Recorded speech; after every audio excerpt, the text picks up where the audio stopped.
ವಂದನೆಗಳು ಆಂಟಿ. ಧನ್ಯವಾದಗಳು. ಕಣ್ಮುಚ್ಚಿ ಪ್ರಿಯರೇ ಎಲ್ಲರೂ ಚಿಕ್ಕದಾಗಿ ಒಂದು ಪ್ರಾರ್ಥನೆ ಮಾಡಿ ಶುರು ಮಾಡಿ. ಪ್ರೀತಿಯುಳ್ಳ ಪರಲೋಕದಲ್ಲಿರುವ ನಮ್ಮ ತಂದೆಗೆ ಕೊಟ್ಟಿರುವಂತಹ ಈ ಅತ್ಯುತ್ತಮವಾಗಿರುವಂತಹ ಗಳಿಗೆಗೋಸ್ಕರ ನಿಮ್ಮ ಕೃತಜ್ಞತೆಗಳು ಅಪ್ಪ. ಇನ್ನೊಂದು ಸಾರಿ ನಾವೆಲ್ಲರೂ ಸೇರಿ ನಿಮ್ಮ ಮಾತುಗಳನ್ನು ಮಾತಾಡ್ಕೊಳ್ಳಿಕ್ಕೆ ಕೊಟ್ಟಿರುವಂತಹ ಅವಕಾಶಕ್ಕೋಸ್ಕರ ಕೃತಜ್ಞತೆಗಳು ಅಪ್ಪ. ನಮ್ಮ ಜೀವನದುದ್ದಕ್ಕೂ ನಮ್ಮ ಆಯುಷ್ಕಾಲದಲ್ಲಿ ಇನ್ನೊಂದು ದಿನವನ್ನು ನೀವು ಸೇರಿಸಿದ್ದೀರಾ ಇವತ್ತು. ಅದಕ್ಕೋಸ್ಕರ ಧನ್ಯವಾದಗಳು ಅಪ್ಪ. ಈಗ ನಾವೆಲ್ಲರೂ ಸೇರಿ ನೀವು ಸತ್ಯವೇದದಲ್ಲಿ ನಮಗೋಸ್ಕರ ಬರೆಸಿಕೊಟ್ಟಿರುವಂತಹ ಮಾತುಗಳ ಬಗ್ಗೆ ಆಲೋಚನೆ ಮಾಡ್ಬೇಕಾದ್ರೆ ಹೇಳ್ತಿರುವಂತಹ ನನಗೆ ಪರಿಶುದ್ಧಾತ್ಮನ ಸಹಾಯವನ್ನು ಕೇಳ್ತಿರುವಂತಹ ನಿಮ್ಮ ಕೇಳ್ತಿರುವಂತಹ ನಿಮ್ಮ ಮಕ್ಕಳಿಗೆ ಅದನ್ನು ಅಂಗೀಕರಿಸಲಿಕ್ಕೆ ಬೇಕಾಗಿರುವಂತಹ ವಿವೇಕವನ್ನು ಸಾತ್ವಿಕತೆಯನ್ನು ದಯಪಾಲಿಸಿ. ನನ್ನ ಪ್ರಾರ್ಥನೆ ಯೇಸು ಕ್ರಿಸ್ತರ ನಾಮದಲ್ಲಿ ಸಮರ್ಪಿಸಿ ಬೇಡಿಕೊಳ್ಳುತ್ತಿದ್ದೇನೆ ಪರಲೋಕದಲ್ಲಿರುವ ನಮ್ಮ ತಂದೆಯೇ. ಆಮೆನ್. ಪ್ರಿಯರಾದ ಪ್ರಿಯರಾದ ದೇವಜನರೇ, ನಾವ್ ಕಳೆದ ವಾರ ಯಾವ ಅಂಶವನ್ನ ಆಲೋಚನೆ ಮಾಡಿದ್ವಿ ಅಂತ ನೀವ್ ಹೇಳಿದ್ರೆ, ಈ ವಾರ ಯಾವ ಅಂಶವನ್ನ ಆಲೋಚನೆ ಮಾಡ್ತಿದ್ವಿ ಅಂತ ದುರಾಸೆಯನ್ನು ಹೇಳಿ. ದುರಾಸೆ ತಂದದ್ದು ದುರಾಸೆ ತಂದಿಡುವ ವಿಪತ್ತುಗಳು, ಈ ಅಂಶವನ್ನ ನಾವು ಕಳೆದ ವಾರ ಮಾತಾಡ್ಕೊಂಡಿದೀವಲ್ವಾ. ಓಕೆ, ಅದರ ಮೊದಲನೇ ಭಾಗವನ್ನ ಸ್ಪೆಸಿಫಿಕ್ ಆಗಿ ನಾವು ಕಳೆದ ವಾರ ಮಾತಾಡ್ಕೊಂಡಿದ್ವಿ. ಈ ವಾರ ಅದರ ಎರಡನೇ ಭಾಗವನ್ನ ಆಲೋಚನೆ ಮಾಡ್ಲಿಕ್ಕೆ ಹೋಗ್ತಿದ್ವಿ. ದುರಾಸೆ ತಂದಿಡುವ ವಿಪತ್ತುಗಳು ಅನ್ನುವಂತ ಸಂದೇಶದ ಎರಡನೇ ಭಾಗವನ್ನ ಇವತ್ತು ಆಲೋಚನೆ ಮಾಡಿ ನೋಡ್ತೀವಿ. ಕಳೆದ ವಾರ ನಾವು ನೋಡ್ಕೊಂಡಂತಹ ಸಂದೇಶದಲ್ಲಿ ಒಂದು ಎರಡು ಮುಖ್ಯ ಉದಾಹರಣೆಗಳನ್ನ ಮಾತಾಡ್ಕೊಂಡಿದ್ವಿ, ಡೀಟೇಲ್ಡ್ ಆಗಿ ಮಾತಾಡ್ಕೊಂಡಿದ್ವಿ. ಮೊಟ್ಟ ಮೊದಲನೆಯದು ಅಪವಾದಿಯ ಉದಾಹರಣೆ ಆದರೆ, ಅಂದ್ರೆ ದೈವದೂತನಾಗಿದ್ದಾಗ ತನಗೇನು ಕೊರತೆ ಇಟ್ಟಿರ್ಲಿಲ್ಲ ದೇವರು, ಹೌದಲ್ವಾ. ತನ್ನನ್ನ ಸರ್ವ ಸುಲಕ್ಷಣ ಶಿರೋಮಣಿ ಮತ್ತೆ ಇನ್ನೂ ಸಾಕಷ್ಟು ಬಿರುದುಗಳು ಕೊಟ್ಟು ಸತ್ಯವೇದದಲ್ಲಿ, ಅಂದ್ರೆ ದೇವದೂತನಾಗಿದ್ದಾಗ ತನಗಿದ್ದಂತಹ ಆಕಾರ, ತನಗಿದ್ದಂತಹ ಮಹಿಮೆ, ಹೌದಾ, ತನಗಿದ್ದಂತಹ ತೇಜಸ್ಸು ಒಂದು ನಕ್ಷತ್ರಕ್ಕೆ, ಉದಯ ನಕ್ಷತ್ರಕ್ಕೆ ಹೋಲಿಸಿರುವಂತಹದ್ದಾಗಿರ್ಬೋದು. ಇದನ್ನೆಲ್ಲ ನೀವು ಸತ್ಯವೇದದಲ್ಲಿ ಯೆಶಾಯನ ಗ್ರಂಥ, ಹೆಸ್ಕೇಲನ ಗ್ರಂಥದಲ್ಲಿ ಕಳೆದ ವಾರ ನೋಡಿದ್ದೀರಾ. ಅಂದ್ರೆ ತನಗೇನು ಕೊರತೆ ಇಲ್ಲ ಅಂತ ಹೇಳಿದ್ರು ಸಹ ಇನ್ನೂ ಏನು ಬೇಕು ಅಂತ ಹೇಳಿ ಆಸೆ ಪಡ್ತು. ದೇವರು ಈಗಾಗ್ಲೇ ತನ್ನನ್ನು ಉತ್ತಮ ಸ್ಥಾನದಲ್ಲಿ ಇಟ್ಟಿದ್ರು ಸಹ ನಾನು ಇನ್ನೂ ಮೇಲ್ ಹೋಗ್ಬೇಕು, ದೇವರಿಗೆ ಸರಿಸಮಾನನಾಗ್ಬೇಕು ಅಂತ ಹೇಳಿ ಆಸೆ ಪಡ್ತು. ಆ ಆಸೆ ಪಟ್ಟಿದ್ದಕ್ಕೆ ಅದರ ರಿಸಲ್ಟ್ ಏನಾಯ್ತು ಅಂತ ಹೇಳಿ ನೀವು ನೋಡಿದ್ದೀರಾ, ಹೌದಲ್ವಾ. ಇದು ಅಪವಾದಿ ಎಕ್ಸಾಂಪಲ್. ಆದ್ರೆ ನಾವು ಮಾತಾಡ್ಕೊಂಡಂತಹ ಇನ್ನೊಂದು ಉದಾಹರಣೆ ಕಳೆದ ವಾರ ಆದಾಮ್ ಹವ್ವರ ಉದಾಹರಣೆ, ಹೌದಲ್ವಾ.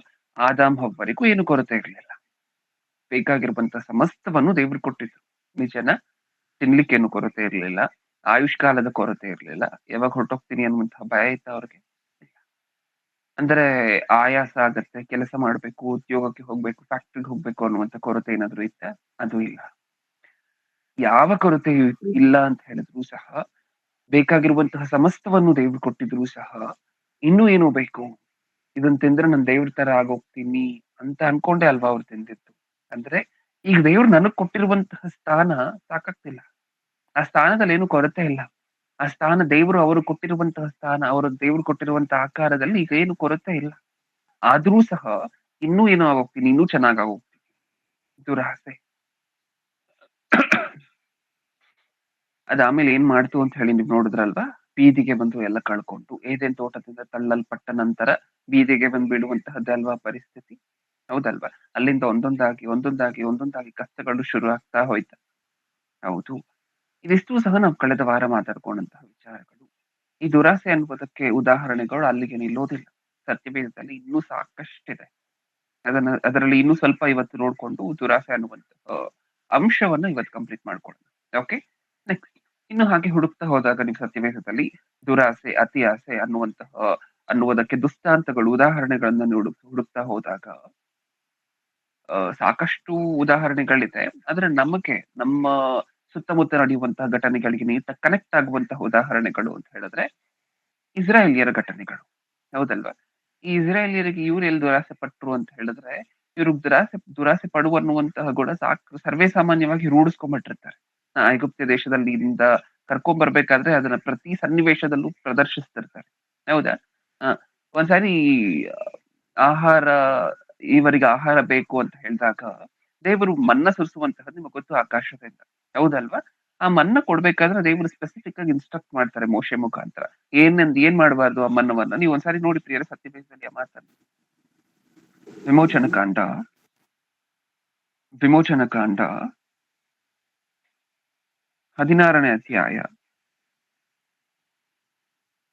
14ನೇ ವಚನವನ್ನು ಓದೋಣ. ಆ ಮಂಜು ಆರಿ ಹೋದ ನಂತರ ಅರಣ್ಯದ ನೆಲದಲ್ಲಿ ಮಂಜಿನ ಹನಿಗಳಂತೆ ಏನೋ ಸಣ್ಣ ಸಣ್ಣ ರವೆಗಳು ಕಾಣಿಸಿದವು. ಇಸ್ರಾಯೇಲ್ಯರು ಅದನ್ನು ಕಂಡು ಇಂಥದ್ದೆಂದು ತಿಳಿಯದೆ ಒಬ್ಬರಿಗೊಬ್ಬರು ಇದೇನಿರಬಹುದು ಎಂದು ಹೇಳಿಕೊಂಡರು. ಮೋಶೆ ಅವರಿಗೆ ಇದು ಸಾಕು ಏನರ್ಥ ಆಯ್ತು ನಮ್ಗೆ ವಚನದಲ್ಲಿ? ಆ ಮಂಜು ಆರಿ ಹೋದ ನಂತರ ಅರಣ್ಯದ ನೆಲದಲ್ಲಿ ಮಂಜಿನ ಹನಿಗಳಂತೆ ಏನೋ ಸಣ್ಣ ಸಣ್ಣ ರವೆಗಳು ಕಾಣಿಸಿದವು. ಇದು ದೇವರು ಇಸ್ರಾಯೇಲ್ಯರಿಗೆ ಆಹಾರಕ್ಕೋಸ್ಕರ ಕೊಟ್ಟಿರುವಂತಹದ್ದಲ್ವಾ? ಓಕೆ. ಅದು ಕೊಟ್ಟ ನಂತರ ಇವರೆಲ್ಲ ಪಾಪ ಏನು ಏನು ಅಂತ ಹಿಂದೆ ಮುಂದೆ ತಿರುಗಿಸಿ ನೋಡ್ತಿದ್ದಾರೆ. ಹೌದಾ? 15ನೇ ವಚನದಲ್ಲಿ ನಾವು ಅದನ್ನ ನೋಡ್ಕೋತೀವಿ. ಇಸ್ರಾಯೇಲಿಯರು ಅದನ್ನು ಕಂಡು ಇದೆಂತದ್ದೆಂದು ತಿಳಿಯದೆ ಒಬ್ಬರಿಗೊಬ್ಬರು ಇದೇನಿರಬಹುದು ಎಂದು ಹೇಳಿಕೊಂಡರು. ಹೌದಲ್ವಾ? ಈಗ ದೇವರು ಕೊಡ್ತಿರುವಂತ ಇನ್ಸ್ಟ್ರಕ್ಷನ್ ಏನು ಈ ಆಹಾರದ ನಿಮಿತ್ತ, ಇವರಿಗೆ ಕೊಟ್ಟಿರುವಂತ ಆಹಾರದ ನಿಮಿತ್ತ? 19ನೇ ವಚನವನ್ನು ಓದೋಣ. ಅದೇ ಅಧ್ಯಾಯ 16ನೇ ಅಧ್ಯಾಯ 19ನೇ ವಚನ. ಇದಲ್ಲದೆ ಮೋಶೆ ಅವರಿಗೆ, ಯಾರು ಇದನ್ನು ಮಾರನೇ ದಿನದ ತನಕ ಇಟ್ಟುಕೊಳ್ಳಕೂಡದು ಎಂದು ಹೇಳಿದನು. ಆದಾಗ್ಯೂ ಅವರಲ್ಲಿ ಕೆಲವರು ಮೋಶೆಯ ಮಾತುಗಳನ್ನು ಕೇಳದೆ ಅವರಲ್ಲಿ ಸ್ವಲ್ಪವನ್ನು ಮರು ದಿವಸದ ತನಕ ಇಟ್ಟುಕೊಂಡಾಗ ಅದು ಹುಳ ಬಿದ್ದು ನಾತ ಹಿಡಿದು ಕೆಟ್ಟು ಹೋಯಿತು. ಹೌದಲ್ವಾ? ಏನಂತ ಇನ್ಸ್ಟ್ರಕ್ಷನ್ ಕೊಟ್ಟಿದ್ರು ಈ ಮುಂಚೆನೆ? ಅದನ್ನ ಏನ್ ಮಾಡಬಾರ್ದು? ಅದಲ್ಲದೆ ಮೋಶೆ ಅವರಿಗೆ, ಯಾರು ಇದನ್ನು ಮಾರನೇ ದಿನದ ತನಕ ಇಟ್ಟುಕೊಳ್ಳಕೂಡದು ಎಂದು ಹೇಳಿದನು. ಏನ್ ಮಾಡಬಾರ್ದು? ನೀವು ನೆಕ್ಸ್ಟ್ ಡೇ ವರ್ಗೂ ಇದನ್ನ ಇಟ್ಕೊಬಾರ್ದು. ಹೌದಾ? ಅಲ್ಲಿ ಮುಂದೆ ಬೇರೆ ಇನ್ಸ್ಟ್ರಕ್ಷನ್ಸ್ ಸಹ ಕೊಟ್ಟಿದ್ದಾರೆ 17ನೇ ವಚನದಲ್ಲಿ. ಇಸ್ರಾಯೇಲಿಯರು ಹಾಗೆ ಮಾಡಿ ಕೆಲವರು ಹೆಚ್ಚಾಗಿ ಕೆಲವರು ಕಡಿಮೆಯಾಗಿ ಕೂಡಿಸಿಕೊಂಡರು, ಗೋಮೇರಿನಿಂದ ಅಳತೆ ಮಾಡಿದರು, ಬಹಳ ಕೂಡಿಸಿದವನಿಗೆ ಏನು ಹೆಚ್ಚಾಗಲಿಲ್ಲ, ಸ್ವಲ್ಪವಾಗಿ ಕೂಡಿಸಿದವನಿಗೆ ಏನು ಕಡಿಮೆ ಆಗಲಿಲ್ಲ. ಪ್ರತಿಯೊಬ್ಬನು ತನ್ನ ಭೋಜನಕ್ಕೆ ಸರಿಯಾಗಿಯೇ ಕೂಡಿಸಿಕೊಂಡಿದ್ದ. ಅಂದ್ರೆ ಮೋಶೆ ಇನ್ಸ್ಟ್ರಕ್ಷನ್ ಕೊಟ್ಟ ನಂತರವೂ ಸಹ ಆ ದೇವರ ಇನ್ಸ್ಟ್ರಕ್ಷನ್ ಅಲ್ವಾ, ದೇವರ ಆಜ್ಞೆ ಅಲ್ವಾ ಅದು, ಏನು ಕೂಡಿಸಿಟ್ಕೋಬಾರ್ದು. ಹೇಳಿರ್ತಾರೆ ಕೂಡಿಸಿಟ್ಕೊಂಡ್ರು ಸಹ ಅದು ಎಷ್ಟು ಕೂಡಿಸಿಟ್ಕೋಬೇಕು, ಯಾವಾಗ ಕೂಡಿಸಿಟ್ಕೋಬೇಕು ಅಂತ ಹೇಳಿರ್ತಾರೆ. ಅದಕ್ಕೆ ಮೀರಿ ಇವ್ರು ಏನ್ ಮಾಡ್ತಾರೆ ಜನ? ನಾಳೆ ಸಿಕ್ಕುತ್ತೋ ಇಲ್ವೋ, ನಾಳೆ ಸಿಕ್ಕುತ್ತೋ ಇಲ್ವೋ ನೀಟಾಗಿ ಹೇಳಿರ್ತಾರೆ ದೇವರು ಮುಂಚೆನೆ, ನಾಳೆನೂ ನಿಮ್ಗೆ ಕೊಡ್ತೀನಿ,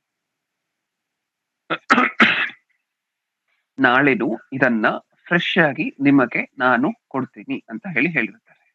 ಅದು ಹೇಳಿದ ನಂತರವೂ ಸಹ ನಾಳೆ ಕೊಡ್ತಾರೋ ಇಲ್ವೋ ದೇವ್ರು? ಕೊಡದೆ ಹೋದ್ರೆ ಏನ್ ಮಾಡೋದು? ಹೌದಾ?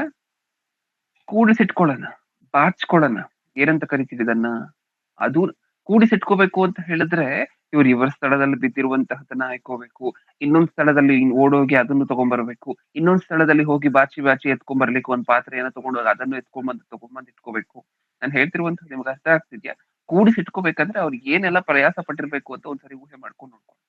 ಇಲ್ಲಿರುವಂತಹದನ್ನ ನಿಮಗ್ ಗೊತ್ತಲ್ವಾ ಪ್ರಿಯರೇ? ಏನಾದ್ರೂ ಹಿಂಗ್ ಬಾಚಿ ತಗೊಳ್ಳುವಂತಹದ್ದು ಹೇಗಿರುತ್ತೆ ಅಂತ ನಿಮಗ್ ಗೊತ್ತಲ್ವಾ? ಇಲ್ಲಿ ಬಿದ್ದಿರುವಂತಹ ತಗೊಂಡ್ರು ಅಂತ ಅನ್ಕೊಳ್ಳಿ, ಇಲ್ಲಿಂದ ಅಲ್ಲಿಗೆ ಓಡೋಗ್ತಾರೆ, ಅಲ್ಲಿ ಬಿದ್ದಿರುವಂತಹದನ್ನು ಬಾಚಿ ಎತ್ಕೊಂಡ್ಬರ್ತಾರೆ, ಈ ಕಡೆ ಬಿದ್ದಿರುವಂತಹದನ್ನು ಎತ್ಕೊಂಡ್ಬರ್ತಾರೆ. ದೇವ್ರು ನೀಟಾಗಿ ಹೇಳಿದಾರಲ್ವಾ, ಫ್ರೆಶ್ ಆಗಿ ಕೊಡ್ತೀನಿ ನಾನು ನಿಮಗೆ ನಾಳೆಗೋಸ್ಕರ ಕೂಡಿಟ್ಕೋಬೇಡಿ ಹೇಳಿದ್ರ? ಇವ್ರು ಏನ್ ಮಾಡಿದ್ರು? ಕೇಳಲಿಲ್ವಂತೆ. ಮೋಶೆ ಹೇಳಿದ ನಂತರವೂ ಸಹ ಆ ವಚನದಲ್ಲಿ ನಾವು ಅದನ್ನೇ ಓದ್ತೀವಿ 19ನೇ ವಚನದಲ್ಲಿ. ಇದಲ್ಲದೆ ಮೋಶೆ ಅವರಿಗೆ, ಯಾರು ಇದನ್ನು ಮಾರನೇ ದಿನದ ತನಕ ಇಟ್ಟುಕೊಳ್ಳಕೂಡದು ಎಂದು ಹೇಳಿದನು. 20ನೇ ವಚನ, ಆದಾಗ್ಯೂ ಅವರಲ್ಲಿ ಕೆಲವರು ಮೋಶೆಯ ಮಾತನ್ನು ಕೇಳದೆ ಅದರಲ್ಲಿ ಸ್ವಲ್ಪವನ್ನು ಮರು ದಿವಸದ ತನಕ ಇಟ್ಟುಕೊಂಡಾಗ ಅದು ಹುಳ ಬಿದ್ದು ನಾತ ಹಿಡಿದು ಕೆಟ್ಟು ಹೋಯಿತು. ಅದಕ್ಕೆ ಮೋಶೆ ಅವರ ಮೇಲೆ ಸಿಟ್ಟುಗೊಂಡನು. ಯಾರ ತಾನೇ ಸಿಟ್ಟು ಬರೋದಿಲ್ಲ? ಹೌದಲ್ವಾ? ದೇವರು ಅಷ್ಟು ನೀಟಾಗಿ ಹೇಳಿದಾರಲ್ವಾ, ಬೇಡ, ಇಟ್ಕೊಂಬೇಡಿ, ಬಾಚ್ಕೊಂಬೇಡಿ, ನಾನ್ ನಾಳೆನೂ ನಿಮಗ್ ಸ್ಪೆಷಲ್ ಆಗಿ ಕೊಡ್ತೀನಿ, ನಾಳೆನೂ ನಿಮಗ್ ಫ್ರೆಶ್ ಆಗಿ ಕೊಡ್ತೀನಿ, ಹಳೆದನ್ನ ಏನಕ್ಕೋಸ್ಕರ ಇಟ್ಕೊಳ್ತೀರಾ? ಕೇಳ್ತಾನೆ ಇಲ್ಲ. ಬಾಚಿಕೊಳ್ಳುವಂತಹ ಗುಣ, ನಾವು ದುರಾಸೆ ಅನ್ನುವಂತ ಅಂಶವನ್ನ ಆಲೋಚನೆ ಮಾಡ್ತೀವಲ್ವಾ, ಈ ಗುಣಗಳನ್ನೆಲ್ಲ ನೆನ್ಪಿಟ್ಕೊಳ್ಳಿ. ಯಾವಾಗ್ಲಾದ್ರೂ ಅದು ಬೇಕು, ಇದು ಬೇಕು, ಇದು ಬೇಕು, ಅದು ಬೇಕು ಅಂತ ಅನ್ನಿಸ್ತಾ, ನಾವು ಕೂಡಿಸಿಟ್ಕೊಂಡಿರುವಂತಹದ್ದೆಲ್ಲ ಕೆಟ್ಟು ಹೊರಟೋಗುತ್ತೆ. ನಾವು ಕೂಡಿಸಿಟ್ಕೊಂಡಿರುವಂತಹದ್ದೆಲ್ಲ ನಾತ ಹೊಡೆದು ಕೆಟ್ಟು ಹೊರಟೋಗುತ್ತೆ. ನಮ್ಗೆ ಅರ್ಥ ಆಗುವಂತಹ ಭಾಷೆಯಲ್ಲಿ ಹೇಳ್ಬೇಕು ಅಂತ ಹೇಳಿದ್ರೆ, ನುಸಿ ಹಿಡಿದು ಹೊಸ ಒಡಂಬಡಿಕೆಯಲ್ಲಿ ಸಾಕಷ್ಟು ಸಾರಿ ನಾವು ಓದ್ಕೊಳ್ತೀವಲ್ವಾ, ಈ ಲೋಕದಲ್ಲಿ ನಾವು ಆಸ್ತಿಯನ್ನ ಮಾಡಿಟ್ಕೊಂಡ್ರೆ ಅಂದ್ರೆ ನಾನು ಹೇಳ್ತಿರುವಂತಹದ್ದಿಲ್ಲಿ ನೀವು ಇರುವಂತಹದ್ದನ್ನೆಲ್ಲ ಬಿಸಾಡ್ಬಿಡ್ಬೇಕು, ನಿಮ್ಮ ಹತ್ರ ಎಷ್ಟು ಬೇಕೋ ಅಷ್ಟು ಮಾತ್ರ ಇಟ್ಕೋಬೇಕು, ಇವತ್ತಿನ ಆಹಾರಕ್ಕೆ ಎಷ್ಟು ಬೇಕೋ ಅಷ್ಟು ಮಾತ್ರ ಇಟ್ಕೋಬೇಕು, ಉಳಿದಿರುವಂತಹ ಹಣವನ್ನೆಲ್ಲ ರಸ್ತೆಯಲ್ಲಿ ಎಸೆತಾ ಬರಬೇಕು ಅಂತ ನಾನು ಹೇಳ್ತಿಲ್ಲ. ಈ ಬಾಚಿಕೊಳ್ಳುವಂತಹ ಗುಣ ಅದು ಬೇಕು ಇದು ಬೇಕು ಅಂದ್ರೆ ದೇವರು ನಮಗೆ ಕೊಟ್ಟಿರುವಂತಹದ್ರಲ್ಲಿ ತೃಪ್ತಿ ಆಗದೆ ಇರುವಂತಹದ್ದು. ಇನ್ನೂ ಏನು ಕೊರತೆ ಇದೆ, ಇನ್ನೂ ಏನು ಕೊರತೆ ಇದೆ, ಅದು ಮಾಡ್ಬೇಕು ಇದು ಮಾಡ್ಬೇಕು, ಈ ಗುಣ ಇರಬಾರ್ದು ಅಂತ ಅನ್ನುವಂತಹದ್ದು ಮಾತ್ರ ಈ ಸಂದೇಶದ ಉದ್ದೇಶ. ಹೌದಲ್ವಾ? ಇದು ಯಾವಾಗಿರುತ್ತೋ ಆ ಬಾಚಿಕೊಳ್ಳುವಂತಹ ಗುಣ, ಅದು ನನಗೆ ಬೇಕು ಇದು ನನಗೆ ಬೇಕು ಅನ್ನುವಂತಹ ಗುಣ, ಅದನ್ನ ದುರಾಸೆ ಅಂತ ಹೇಳಿ ಕರಿತೀವಿ. ಹೌದಾ? ನೀವು ಒಂದ್ಸಾರಿ ಈ ಲೋಕವನ್ನು ನೋಡಿ, ಅಲ್ಲಿ ಸಾಕಷ್ಟು ಉದಾಹರಣೆಗಳು ಸಿಕ್ಕುತ್ತೆ ನಮ್ಗೆ. ಲಾಸ್ಟ್ ಟೈಮು ಸಹ ಈ ಉದಾಹರಣೆ ಹೇಳಿದ್ನಲ್ವಾ, ಒಬ್ಬ ಹೈಕೋರ್ಟ್ ಜಡ್ಜ್ ರೀಸೆಂಟ್ ಆಗಿ ಸಿಕ್ಕಾಕೊಂಡ್ರು ಲಂಚದ ವಿಚಾರದಲ್ಲಿ ಅಂತ ಹೇಳಿ. ಇಷ್ಟಕ್ಕೂ ಹೇಗ್ ಸಿಕ್ಕಾಕೊಂಡ್ರು ಅನ್ನುವಂತಹದ್ದು ನಾನು ಕಳೆದ ಸಾರಿ ಎಕ್ಸ್ಪ್ಲೇನ್ ಮಾಡಿದ್ದೆ. ಹೈಕೋರ್ಟ್ ಅಲ್ಲಿ ಜಡ್ಜ್ ಆಗಿರುವಂತವರು ಹೇಗೆ ಲಂಚದ ಆರೋಪದಲ್ಲಿ ಸಿಕ್ಕಾಕೊಂಡ್ರು ಅಂತ ಹೇಳಿ ನಾವು ಕಳೆದ ಸಾರಿ ಮಾತಾಡ್ಕೊಂಡಿದ್ವಿ. ಮನೆಗೆ ಬೆಂಕಿ ಬೀಳುತ್ತೆ, ಅವ್ರ ಮನೇಲಿ ಇರ್ಲಿಲ್ಲ ಆ ಸಂದರ್ಭದಲ್ಲಿ, ಅವ್ರ ಮನೆಗೆ ಬೆಂಕಿ ಬಿದ್ದಂತಹ ಸಮಯದಲ್ಲಿ ಅವ್ರ ಮನೇಲಿ ಇರ್ಲಿಲ್ಲ. ಅವ್ರು ಹೊರಗಡೆ ಇದ್ದಾಗ ಮನೆಗೆ ಬೆಂಕಿ ಬೀಳುತ್ತೆ. ಫೈರ್ ಆಕ್ಸಿಡೆಂಟ್ ಗಳಾಗುತ್ತಲ್ವಾ ಪ್ರಿಯ ನಾರ್ಮಲ್ ಆಗಿ. ಈ ಫೈರ್ ಆಕ್ಸಿಡೆಂಟ್ ಆದಾಗ ಮನೆಗೆ ನಾರ್ಮಲ್ ಆಗಿ ಫೈರ್ ಸ್ಟೇಷನ್ ಫೋನ್ ಮಾಡ್ತಾರಲ್ವಾ ಅಕ್ಕಪಕ್ಕದವರೆಲ್ಲ ನೋಡಿ, ಆ ಫೈರ್ ಸ್ಟೇಷನ್ ಕಾಲ್ ಮಾಡಿದ ತಕ್ಷಣ ಫೈರ್ ಇಂಜಿನ್ ಬಂದು ಬೆಂಕಿಯನ್ನ ಆರಿಸಿದ್ರು. ಸರಿ ಆಯ್ತು. ಒಳಗಡೆ ಸ್ವಲ್ಪ ಬೆಂಕಿ ಹತ್ಕೊಂಡಿದ್ದಾಗ ಅದನ್ನ ಆರಿಸ್ತಾ ಬಂದ್ರು. ಒಂದು ರೂಮ್ ಎನ್ಕೌಂಟರ್ ಮಾಡ್ತಾರ ಅವ್ರು, ಅಂದ್ರೆ ಒಂದು ರೂಮ್ ಸಿಕ್ಕತ್ತೆ ಅವ್ರಿಗೆ. ಬೆಂಕಿಯನ್ನ ಆರಿಸ್ತಾ ಬರ್ಬೇಕಾದ್ರೆ ಆ ಫೈರ್ ಸ್ಟೇಷನ್ ಅವ್ರಿಗೆ ಒಂದು ರೂಮ್ ಸಿಕ್ಕುತ್ತೆ ಅವ್ರ ಮನೆಯಲ್ಲಿ.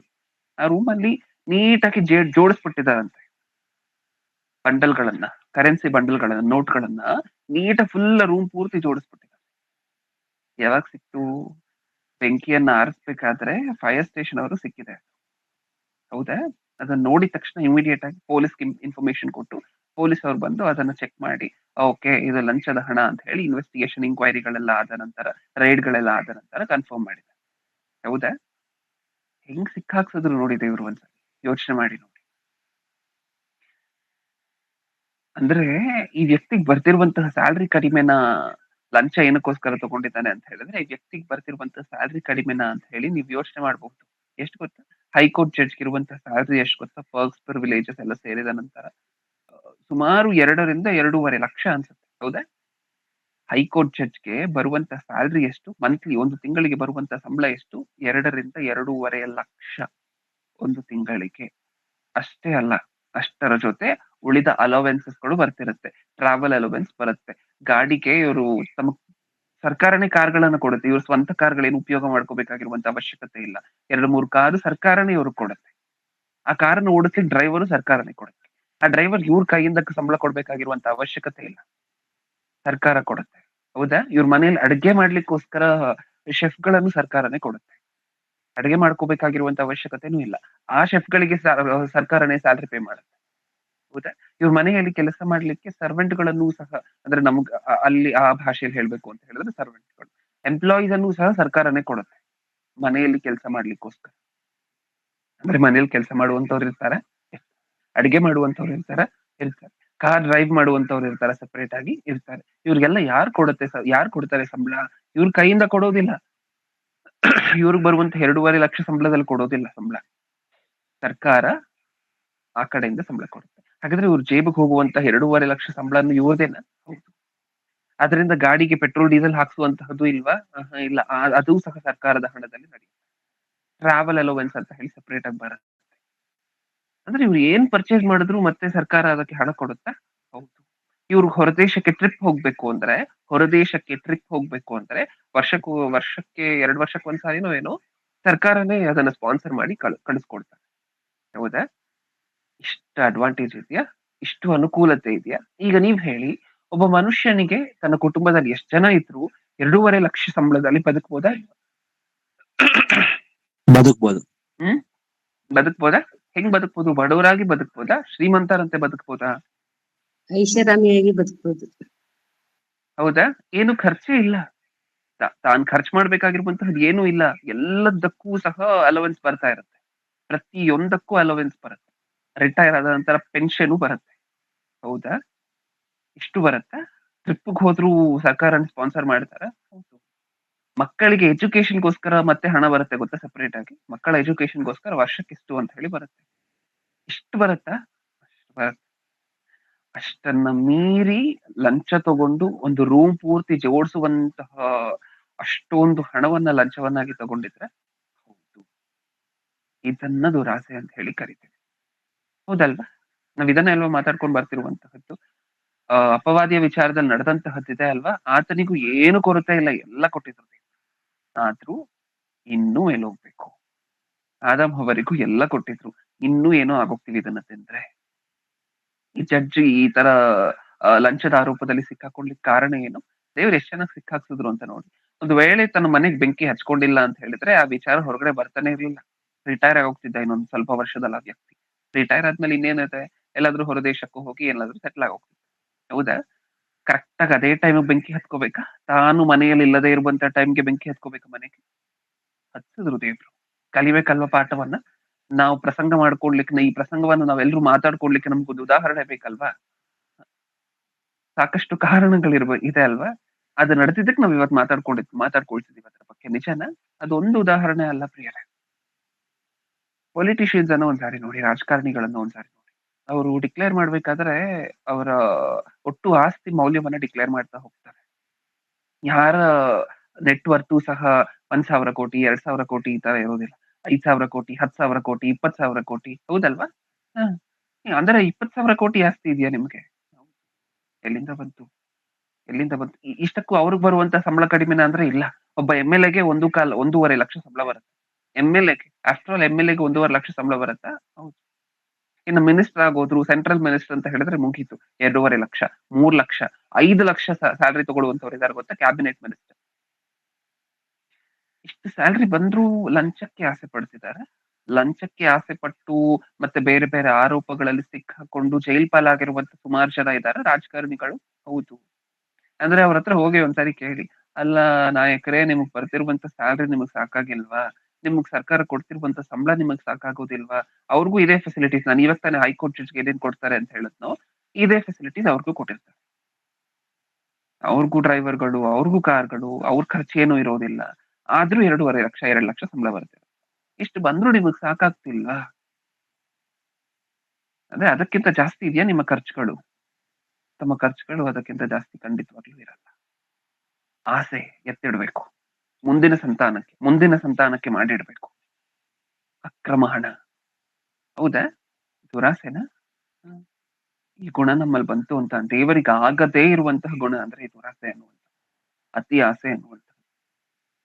ನೋಡಿದ್ರೆ ಒಬ್ಬೊಬ್ರು ಹೇಗೆಲ್ಲ ಸಿಕ್ಕಾಕೊಳ್ತಿದ್ದಾರೆ ಅಂತ. ಸಿಕ್ಕಾಕೊಂಡಿಲ್ಲ ಅಂದ್ರು, ಒಂದ್ ವೇಳೆ ಒಬ್ಬ ವ್ಯಕ್ತಿ ಅಕ್ರಮ ಹಣವನ್ನ ಸಂಪಾದನೆ ಮಾಡ್ಕೊಂಡು, ಅತಿ ಆಸೆ ಪಟ್ಟು ಹಣವನ್ನ ಸಂಪಾದನೆ ಮಾಡ್ಕೊಂಡು ಈತನ ಸಿಕ್ಕಾಕೊಂಡಿಲ್ಲ ಅಂದ್ರು ಖಂಡಿತವಾಗ್ಲೂ ಮುಂದೆ ಒಂದಿನ ಸಿಕ್ಕಾಕೋತಾನಲ್ವಾ?